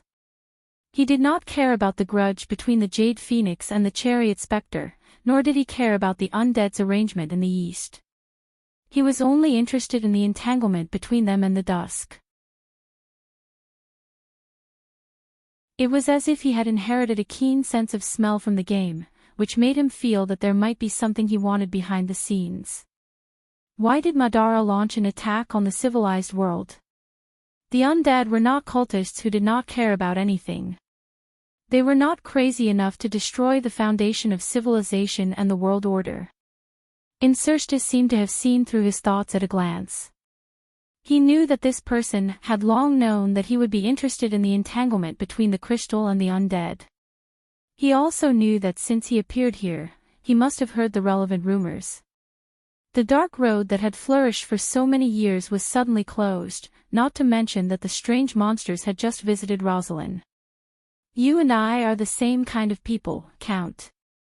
Insersta saw that his expression changed slightly and explained, "I also wanted to know why the Mercury staff appeared in this era, but when I saw His Majesty, I understood that all this was inevitable." Brando was silent. But when he raised his head again, he seemed to have figured out something. "The Earth Legion has already failed, right?" Insersta looked as if he was stuck in a shell, or as if his neck was being grabbed. He looked at him with his mouth wide open. Deep in the eyes of the young Dark Knight, there was a flash of fear for the first time. Brando did not care about him. In his thoughts, the scattered pearls on the ground were connected by an invisible line, forming a complete reality. He had never been so sharp before, but ever since that dream, everything seemed to have changed. 1,000 years ago, at the end of the War of the Holy Saints, the Darkness Dragon sealed the core area of Wonde, and at the edge of the world, the war never stopped. The Myernas sent their most powerful legion, to the various borders of the world, but left the weakest heartland areas to face the uprising of the mortals. Just like that, 1,000 years passed. The last legacy left by the Truth Parliament was also gone. In the ignorance of the mortals, the Earth Legion, which had lost the support of the Empire, finally failed. The power of the Twilight Dragon had long awakened, and the Roman was only the final countdown for its arrival in this world. When did the undead first see the crystal? What year was it? 77 years ago, Rober's Death Lord arrived at an ancient battlefield in the process of expanding southward. They recovered the Mercury staff from there. Not long after that, there was the Starfall disaster.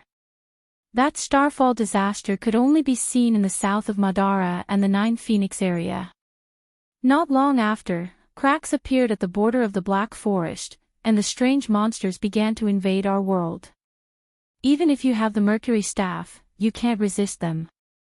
Too many. Very few people know that Madara has lost half of its southern border. So you want to migrate west and north, invade Erewhon and Saint Tassel, and even the entire civilized world? Brando asked, his voice was a little serious. As the people of Martha, why didn't you warn us? Because you are humans, and we are undead, Insursta replied.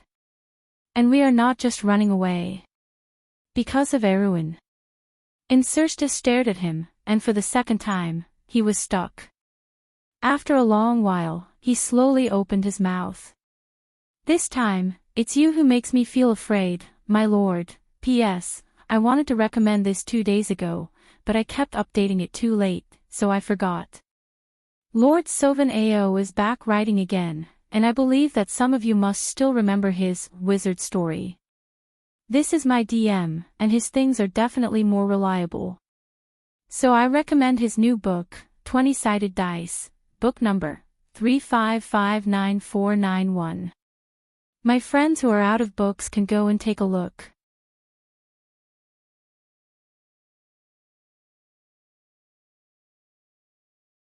Chapter 12:21. Brando's face was expressionless. He understood that it was not that he was sharp enough to make the other party feel troubled. It was purely because of the asymmetry of information that gave him an advantage. It was precisely because of this that he became even more cautious to prevent himself from inadvertently revealing too much information. After all, in this world, other than the one-eyed man, no one knew better than him what kind of person this person in front of him was. He did not comment on the other party's exclamation. He only asked, "Where is Tarkus?" At this time, Huanghua was pressing her small hand on the window lattice. She saw that a group of guards had crossed the square and surrounded the inn. Seeing the archers drawing their bows, she frowned and raised her hand to lower the shutters. The light in the room suddenly dimmed. In the somewhat dim room, Insursta's expression became solemn. The light passed through the shutters and fell on his pale face. Tiny luminous particles floated up and down in the air. The atmosphere in the room was a little dull for a moment. The opportunity has been given to you. It's up to you whether to cherish it or not, Sir Insursta. Brando looked at him and quietly added. I thought my lord would be a smart man, Insursta said with a wry smile. I thought I could seize this opportunity. You mean I asked a stupid question? The genius general of Madara shrugged. Brando ignored him and looked in the direction of the corridor from the room. I will go to the Green Jade Hill with Huanghua and Mr. Liu. From there, we will take a boat to Nabal or the Drowning Bay. Insursta shuddered, his brows furrowed deeply. What are you going to do? An almost impossible possibility flashed in his mind, but because it was too illogical, it was difficult for him to make a judgment. I want to go to Madara, but I lack a suitable guide. This makes my decision indecisive. A series of heavy footsteps soon sounded in the corridor, but Brando withdrew his gaze from there. Maybe I think it's better to go back to Erewhon with Nine Phoenix's caravan. The words came out of nowhere, but Insersta raised his head and looked at him with a complicated gaze. His expression was full of strangeness and disbelief. Although the latter tried his best to hide his feelings, compared to a few decades later, this genius general's shrewdness was clearly not deep enough. At least Brando still read what he wanted from the fleeting gaze. He pursed his lips and secretly breathed a sigh of relief. At least so far, with the advantage of information and strength, he could still maintain control of the situation. You want to see His Majesty? I don't like the word see, but if I can persuade him, I can use this word. But I believe that for Madara, the Mercury staff is the only thing that cannot be replicated. Without it, for this country, the future may be very different. He had originally planned to return to Awin directly from the Green Jade Hill, but the moment he saw the Insersta dragon, an extremely bold idea came to his mind. Insersta stared at him, as if he had turned a deaf ear to the approaching footsteps in the corridor. You want to assassinate His Majesty? Then why should I lead the way for you? My lord, are you kidding me? Phoenix continued to observe the situation outside through the gaps of the blinds. She suddenly whispered into the room, they have driven out the other guests, and the owner of the inn, Mr. Brando. Brendel nodded to her, indicating that he understood. Then he turned back and answered the Insersta dragon, earlier, you thought I asked a stupid question, but now you're pretending to be stupid. I believe you'll understand why. Insersta was stunned for a moment, and then his face showed a very conflicted look. He seemed to be weighing the gains and losses, but this decision made people like him unable to help but worry about the gains and losses. At this time, someone slammed into the door from the outside, and the vibration made the nearby ceiling rustle with dust. The knight outside the door cursed in a low voice. He probably did not expect the door to be so sturdy. Phoenix turned back and was about to draw her sword, but she saw Brando's gesture to her to calm down. She blinked quietly, thinking that Brando wanted to negotiate with the other party, but she did not expect that he looked indifferently in that direction, and a silver circle of light rippled in front of him. The silver circle of light slowly moved forward about half an inch. With a loud bang, the entire inn was blown apart. The roar was so violent that even she could not help but frown and cover her ears. After a while, Phoenix looked up in a daze and was surprised to find that half of the inn had disappeared.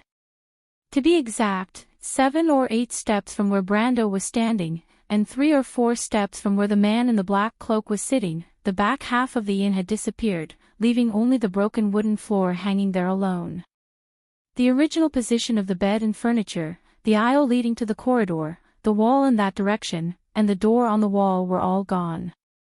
Only half of the inn was left, and outside the room was the dark blue sea of the Taoist Strait. Mr. Brando. Brando raised his eyebrows. He had only learned how the Twilight Dragon used its mental power to attack space and cause a spatial storm. Of course, he had added his own elemental power and understanding of the law of time and space, but he did not expect the power to be so amazing. He had only used about 30% of his strength, but the power was not inferior to the full power of the law of time. There was a commotion among the guards in the square, and the knight there had no time to stop it. The archers who had already drawn their bows subconsciously shot a wave of arrows. The people watching from afar could not help but open their mouths wide as they watched the wave of arrows climb higher and higher. They thought to themselves that it had been many years since they had seen such a big scene in Rosaline. Some people were already mourning for Brando and the others. They had nothing to do with Brando, but they were simply dissatisfied with the local ruler. But what happened in the next moment left everyone dumbstruck. The sound of something breaking through the air came from outside the room. Brando stretched out his right hand in that direction without looking back. The ripples of space swept across the whole square in an instant, and all the arrows were immediately fixed in mid-air, densely packed like a wall. With a light flick of his finger, the wall of arrows swept back at a speed that was thousands of times faster than before.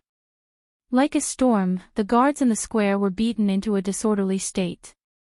Mournful screams resounded in the air. Mr. Brando, they.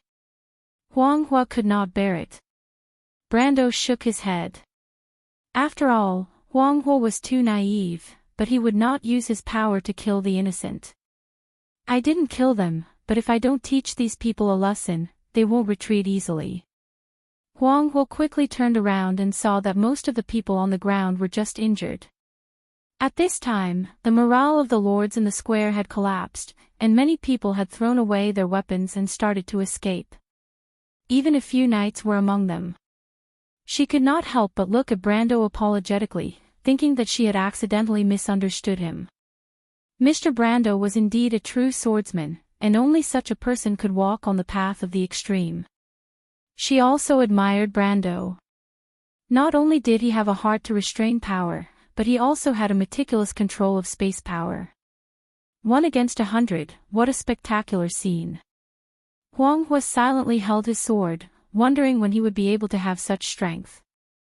At this time, Immerse seemed to have finally made up his mind, and said solemnly, "We have a stronghold in the west of Rosaline City. Where is Tarkus?" Brando turned around. He nodded silently. So, they have found Huang Hua. The sunlight penetrated the shadows of the trees, leaving sparse shadows on the ground. In a forest near Rosaline City, a man who was half sitting on a white rock turned around and confirmed with his subordinates with a hint of surprise. His long black hair draped behind his head, covering half of his thin and pale face. It should have been a face full of devilish beauty, but his thin lips and gloomy expression weakened this feminine temperament, making him look a little cold. The words he said were equally harsh: "When the ghost phoenix strikes, all 9 heads will suffer together." I didn't expect to underestimate these people. I thought they were not capable of hiding in the Taoist Strait. The subordinate quickly raised his head and asked, "Master Feng Qi, the Lord of Rosaline wants to see you. Do you plan to go?" No, I don't like anyone here." The man shook his head, "and Mr. Liu is not easy to deal with. He has the Jade Phoenix Stone. We must ask the 2 masters to come out, and we may have to use that thing." He waved his hand casually, and the black flying phoenix pattern on the cloud-like sleeve seemed to come alive. "Find someone to talk to him. Yes, find a way to drive him out of that damn castle. Tell him how powerful Huang Hua and that person are. Don't let him get away with it, master. It would be best if we can kill 2 birds with 1 stone, but remember to prioritize. Compared to the secret of the stagnation boundary, my cousin is nothing." Yes. The afternoon light became brighter again. The noise from outside the courtyard became noisier. Delphine, who was pondering something in her diary, seemed to have noticed something. She raised her head and frowned slightly. She pulled out the chair and stood up. She came to the window and used her hand to push open a gap in the wooden grill.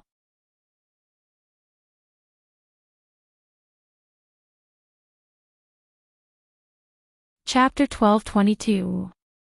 The gentle afternoon sunlight immediately poured in through the window and landed on her face. Her porcelain skin was almost transparent, and the tiny blood vessels underneath were almost invisible. The Prime Minister's daughter's expression was cold. When her gaze landed on the courtyard, she saw that there were some men and women in black robes in the courtyard through the shade of the trees. These people had dazzling black hair that was fixed behind their heads with hairpins or bands. Their special attire with wide robes and long sleeves seemed to prove their identity. These people either came from 9 Phoenix, or at least their bloodline came from 9 Phoenix. But Delphine knew more. In 9 Phoenix, only the royal family could wear phoenix ornaments. But these people were wearing black fire phoenixes and blood-red embroidery, so they could only have one origin. The Ghost Chariot clan. Cruz had a long history of business dealings with 9 Phoenix. As a descendant of the Nidwin family, she knew better than Brando the status of these people in 9 Phoenix. The situation of this organization was not as bad as people thought. Yufeng and the Ghost Chariot were of the same bloodline. The Ghost Chariot clan was able to thrive in Swift Plains because of the former's permission. In her opinion, the royal family of 9 Phoenix was too lenient, and the commoners still maintained a basic level of respect for the Ghost Chariot clan. This was something unimaginable in Woned. The relationship between the 9 swords was too complicated, but she knew that the Ghost Chariot had already deviated from their path. She silently watched the Ghost Chariot clan's people talking to the Lord of Rosaline. Seeing this old and ugly guy, and thinking of his naked and undisguised expression when he looked at her, Delphian could not help but feel annoyed. In fact, she felt nauseous. When she was in the Empire, she did not need to pretend to be polite to such a small figure. But the situation was better than the person. Moreover, when she thought of the thing that she had accidentally learned, her frown calmed down. The noise in the courtyard was not because of the dispute between the 2 parties. The noise came from a place further away. She saw a battered and exhausted fellow rushing in. That should be a knight from Rosaline. Looks like something has happened outside. Delphian thought to herself as she closed the window. She was worried that she would be noticed by the people from Ghost Car, especially the man called Fong Chi.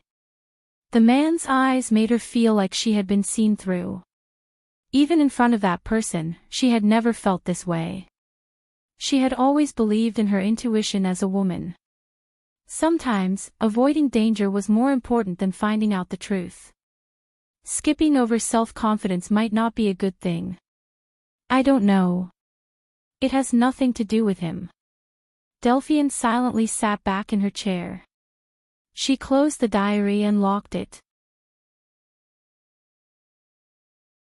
Her face was cloudy and uncertain.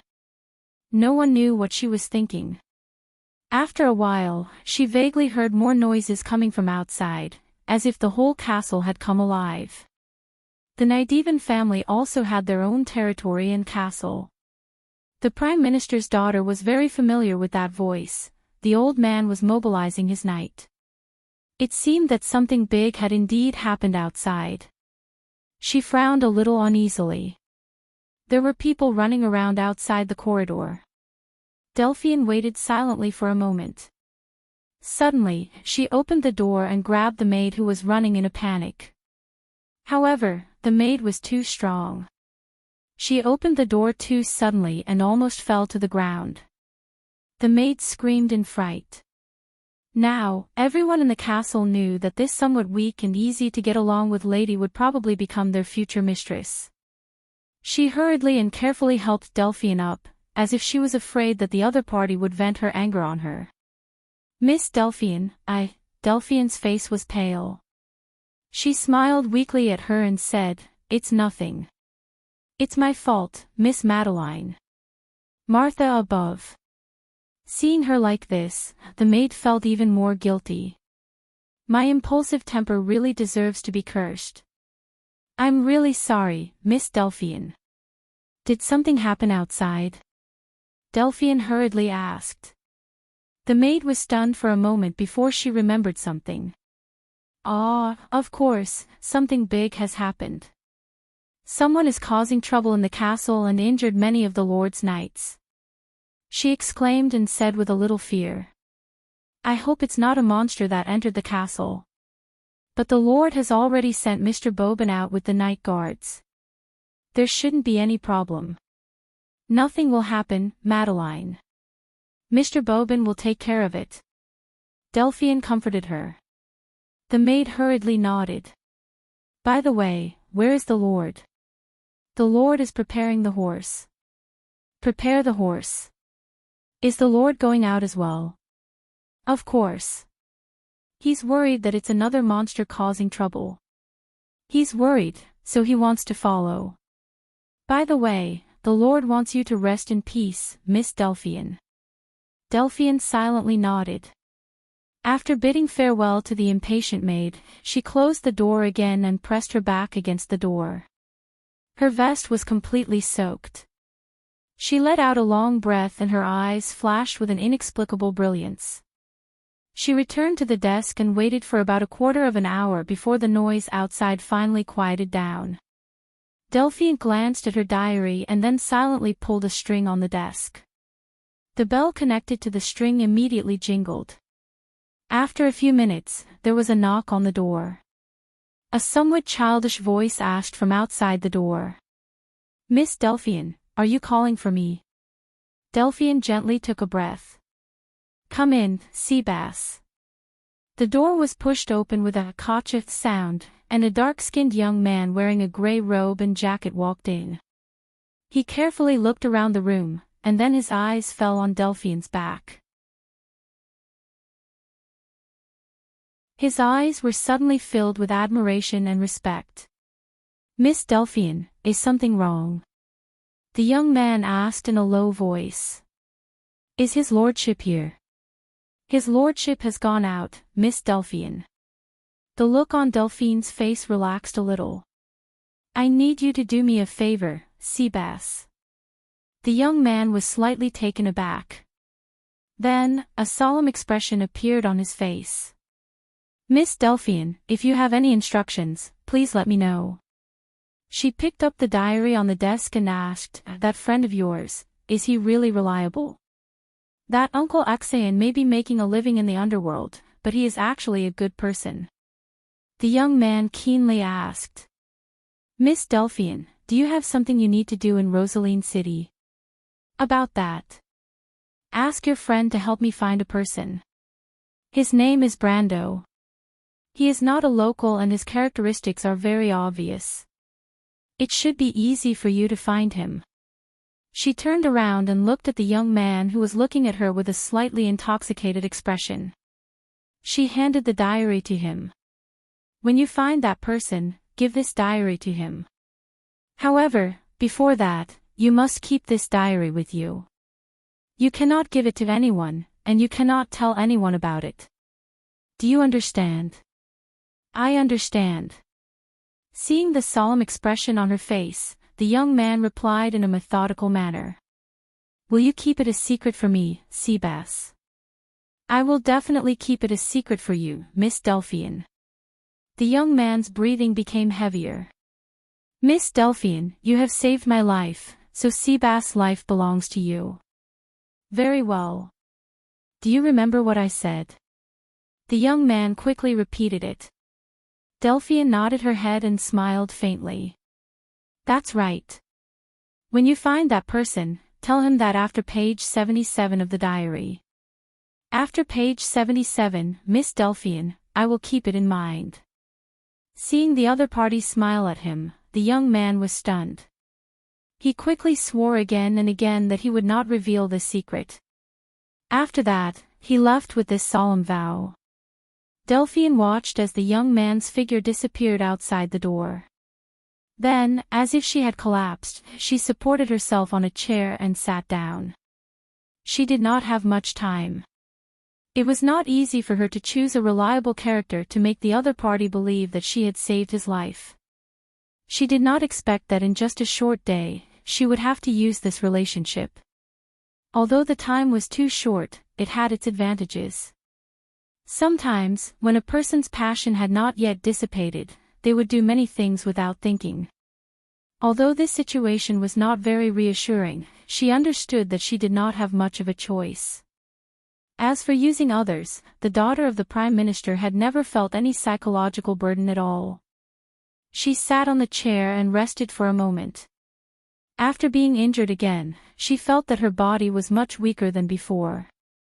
This feeling of exhaustion was not good, but Delphine also knew that she did not have much time. She gritted her teeth and stood up with the help of the chair's armrest. She took a deep breath, then staggered out of the door.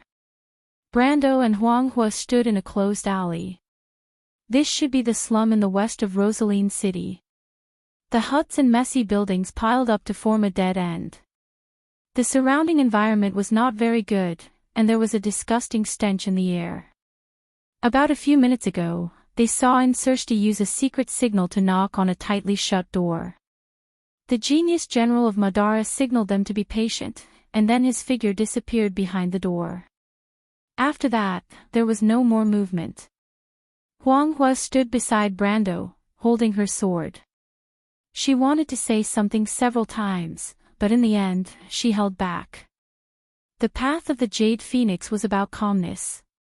She always felt that the other party might have noticed something, so she did not speak rashly. Brando looked at the little girl who looked calm on the surface, but from her occasional frown, he could see that she seemed to be worried about him. He could not help but smile and said, "Don't worry, he won't just leave." Huang Hua was stunned for a moment, then realized that her state of mind had been seen through by him. She frowned, annoyed that she was not calm enough. "No, no," she explained in a low voice, "that person, he is lying to you, Mr. Brando." "Huang Hua, you saw it too." Brando raised his eyebrows slightly, looking a little surprised.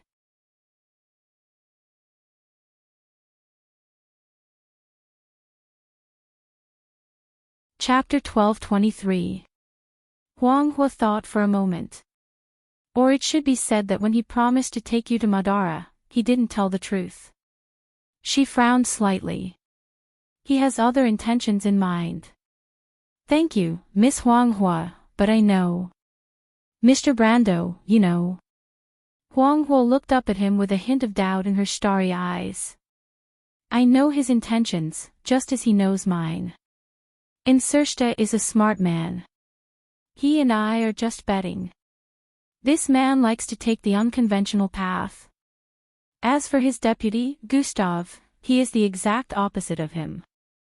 "Betting?" Brendel stared at the door and continued, "His Majesty seems to know him very well, which is why he arranged such an assistant for him.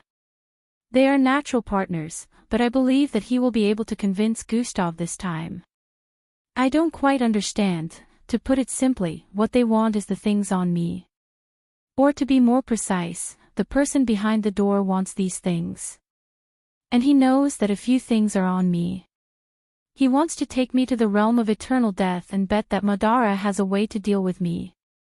If that's the case, why did Mr. Brando say that? If Mr. Brando has a card up his sleeve, that person shouldn't have agreed so easily, right? Because we're not 100% sure, but I believe that a person who can be recognized by Loki's Mercury staff won't not back down on his home ground. Enrich knows this, and so does Gusta, so he'll definitely convince the one-eyed man." Huang Hua shook her head disapprovingly. "The ruler of a country should not be so careless, especially according to Mr. Brando. It is the link that maintains the stability and unity of this huge country. How can it allow its subordinates to gamble the fate of a country?" Brando did not answer this question. Because there may be many answers to this question, but he did not know how to explain the closest guess to this little girl. He sighed deeply. "If I'm not wrong, this may be the reason why my country has suffered so much." When he confirmed with Enrich the reason why Madara invaded Erewhon, he finally understood the problem. Why would Madara be so fond of Erewhon's barren land? Perhaps it was not just because of geography. Madara also had better sea crossings to the left of Kermit Island, and in places like White Mountain, where order was ruled by eternal darkness, it was more suitable for the undead to advance. Erewhon had a special meaning to Madara, probably because of its own uniqueness. Not only did it have the Orb of Flame and the Halran Gaia, but it also had the will of the mountains and rivers and Sinna, as well as the Azure Lance, Firmament, and the Holy Sword of Light, Somir, which he and Lute saw outside the elemental barrier. The other party had the Mercury Staff, so it was not impossible for them to know the secret of the Amber Sword. If that Emperor's true goal was the same as his, then everything would make sense. Why would Madara insist on annexing Erewhon? And this was also the basis of his deal with Enrich. He knew that Enrich should at least know that he had the Halran Gaia, and perhaps he also knew that he had the soul of Oderfeis. Although this news might be a little outdated, it was enough. He also got the answer he wanted from the other party's reaction, which confirmed his guess. So the two of them each had their own ulterior motives, but they each knew the other's true intentions. If Insersta lured him to the realm of eternal death, set up a perfect ambush, and took those things from him, then the undead would have accomplished half of their goal of invading Erewhon without any effort. Perhaps they could have done it step by step before, but he deliberately showed that he had foresight and an aggressive attitude in front of the other party, just to make the Black Lord wary and misjudge the difficulty of invading this small kingdom. Now it seemed that he had at least achieved half of his goal. The rest would depend on the travel in Madara. Perhaps Erewhon's crisis would be resolved, and in the best-case scenario, he could still get the Mercury Staff. Even if it was a little worse, there would still be a way to escape. Brando was still very confident in his current strength. For him who had the element of time and space, no one in this world could easily make him stay. And when he reached the realm of eternal death, at least it would be more convenient to return to Erewhon. Huanghua saw that his expression was a little strange, and thought that he was thinking of his homeland when he saw the things, so she quickly apologized. "I'm sorry, Mr. Brando, I shouldn't have brought up this topic." "It's none of your business." Brando shook his head gently. But his indifference made the little girl feel even more guilty, and she said firmly, "Mr. Brando, if Madara really supports the Chariot Spectre, Mr. Liu and I will find a way to persuade His Majesty to ally with you. We have a common enemy." "It's my pleasure." Brando looked at her with some gratitude. However, he also knew that the alliance between Erewhon and the Nine Phoenix was not something that the two of them could decide here. He might be able to represent Valhalla, but although Huanghua was a princess, she might not even be able to represent the Jade Phoenix royal family, let alone the opinion of the entire Nine Phoenix. Of course, perhaps after she and Mr. Liu returned to the Nine Phoenix, they could fully utilize their identity and power, but before that, he could not just stare blankly at them. For now, it seemed that the most important thing was to destroy the offensive of the Second War of the Black Roses. While the two were talking, the door in front of them suddenly opened without warning, and a skull poked out from inside. The two grayish-white phosphorescent flames in the skull's black eye socket scared Huanghua, and even Brando was a little surprised. He thought that when the undead appeared in human territory, they would at least be vampires or Black Knight, who looked similar to humans. The skull did not care about the surprise of the two and said in a hoarse voice, "Lord Insersta asked the two of you to come in." There was some disgust in its tone. Just like the natural rejection of the undead by the living, the undead also had a natural hatred of the living. As it spoke, it opened the door and motioned for Brando and Huanghua to go in. Brando nodded. After entering the door, there was a dark corridor. Brando's eyesight was very good, and he quickly saw the specks of soul fire that lit up in the darkness. Each of those soul fire belonged to a skeleton. These broad skeletons were all wearing heavy armor and stood on both sides of the aisle like lifeless decorations. He recognized these things as Madara's Crusader executioners. These things had almost killed him in Fortress Reden, but now there were 2 rows of them standing in this corridor, and he did not feel threatened at all. Not to mention him, even Huanghua's expression did not change.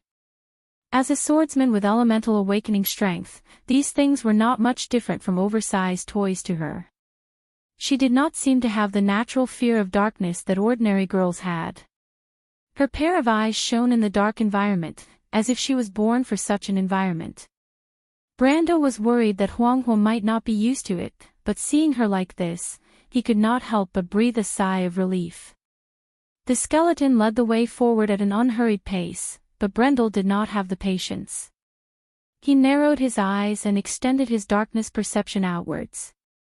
But he felt that his perception of the environment and magic power had just extended out from the darkness, and he felt that he was being spied on. He was slightly stunned, and then he heard Huanghua's soft voice. "Mr. Brando has a similar ability." "What?" Brando was stunned. "It's Sky's Eye." Huanghua's voice came from the darkness. "The heart of the Jade Phoenix teaches us to feel the world with our hearts, so we can tell if others have malicious intentions, or if they are lying to our hearts." "How did you know that Insersta was lying?" Brando whispered in surprise. Yes, Mr. Brando, do you have such an ability? It's not the same as yours. I can only feel things through the flow of magic power, but it can also make my senses sharper. After confirming that he was being spied on by Huang Hua's ability, he was relieved. As he described, he extended his perception. However, he was very interested in Phoenix Fire's Heaven's Eye ability.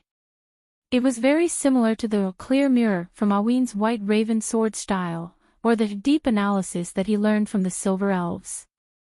But it was much more powerful than the latter two. After all, the latter two did not have the ability to distinguish between lies and people's hearts. He was about to ask about the details of this ability, and see if he could find a way to exchange this ability with Huang Hua. But it was at this moment, Brando suddenly shut his mouth. He extended his dark perception to guard against possible threats. Because even though he said that Insursta would not play any tricks, who could guarantee that the Dark Lord would not suddenly lose his mind? Naturally, it was better to have as little trouble as possible. But he did not expect that his extended perception could suddenly penetrate the wall and feel the existence of the room on the other side of the wall. He probably also did not expect Insursta and Gusta to be so close. Perhaps because the undead were too safe here, they did not seem to have too many precautions and arrangements in the building.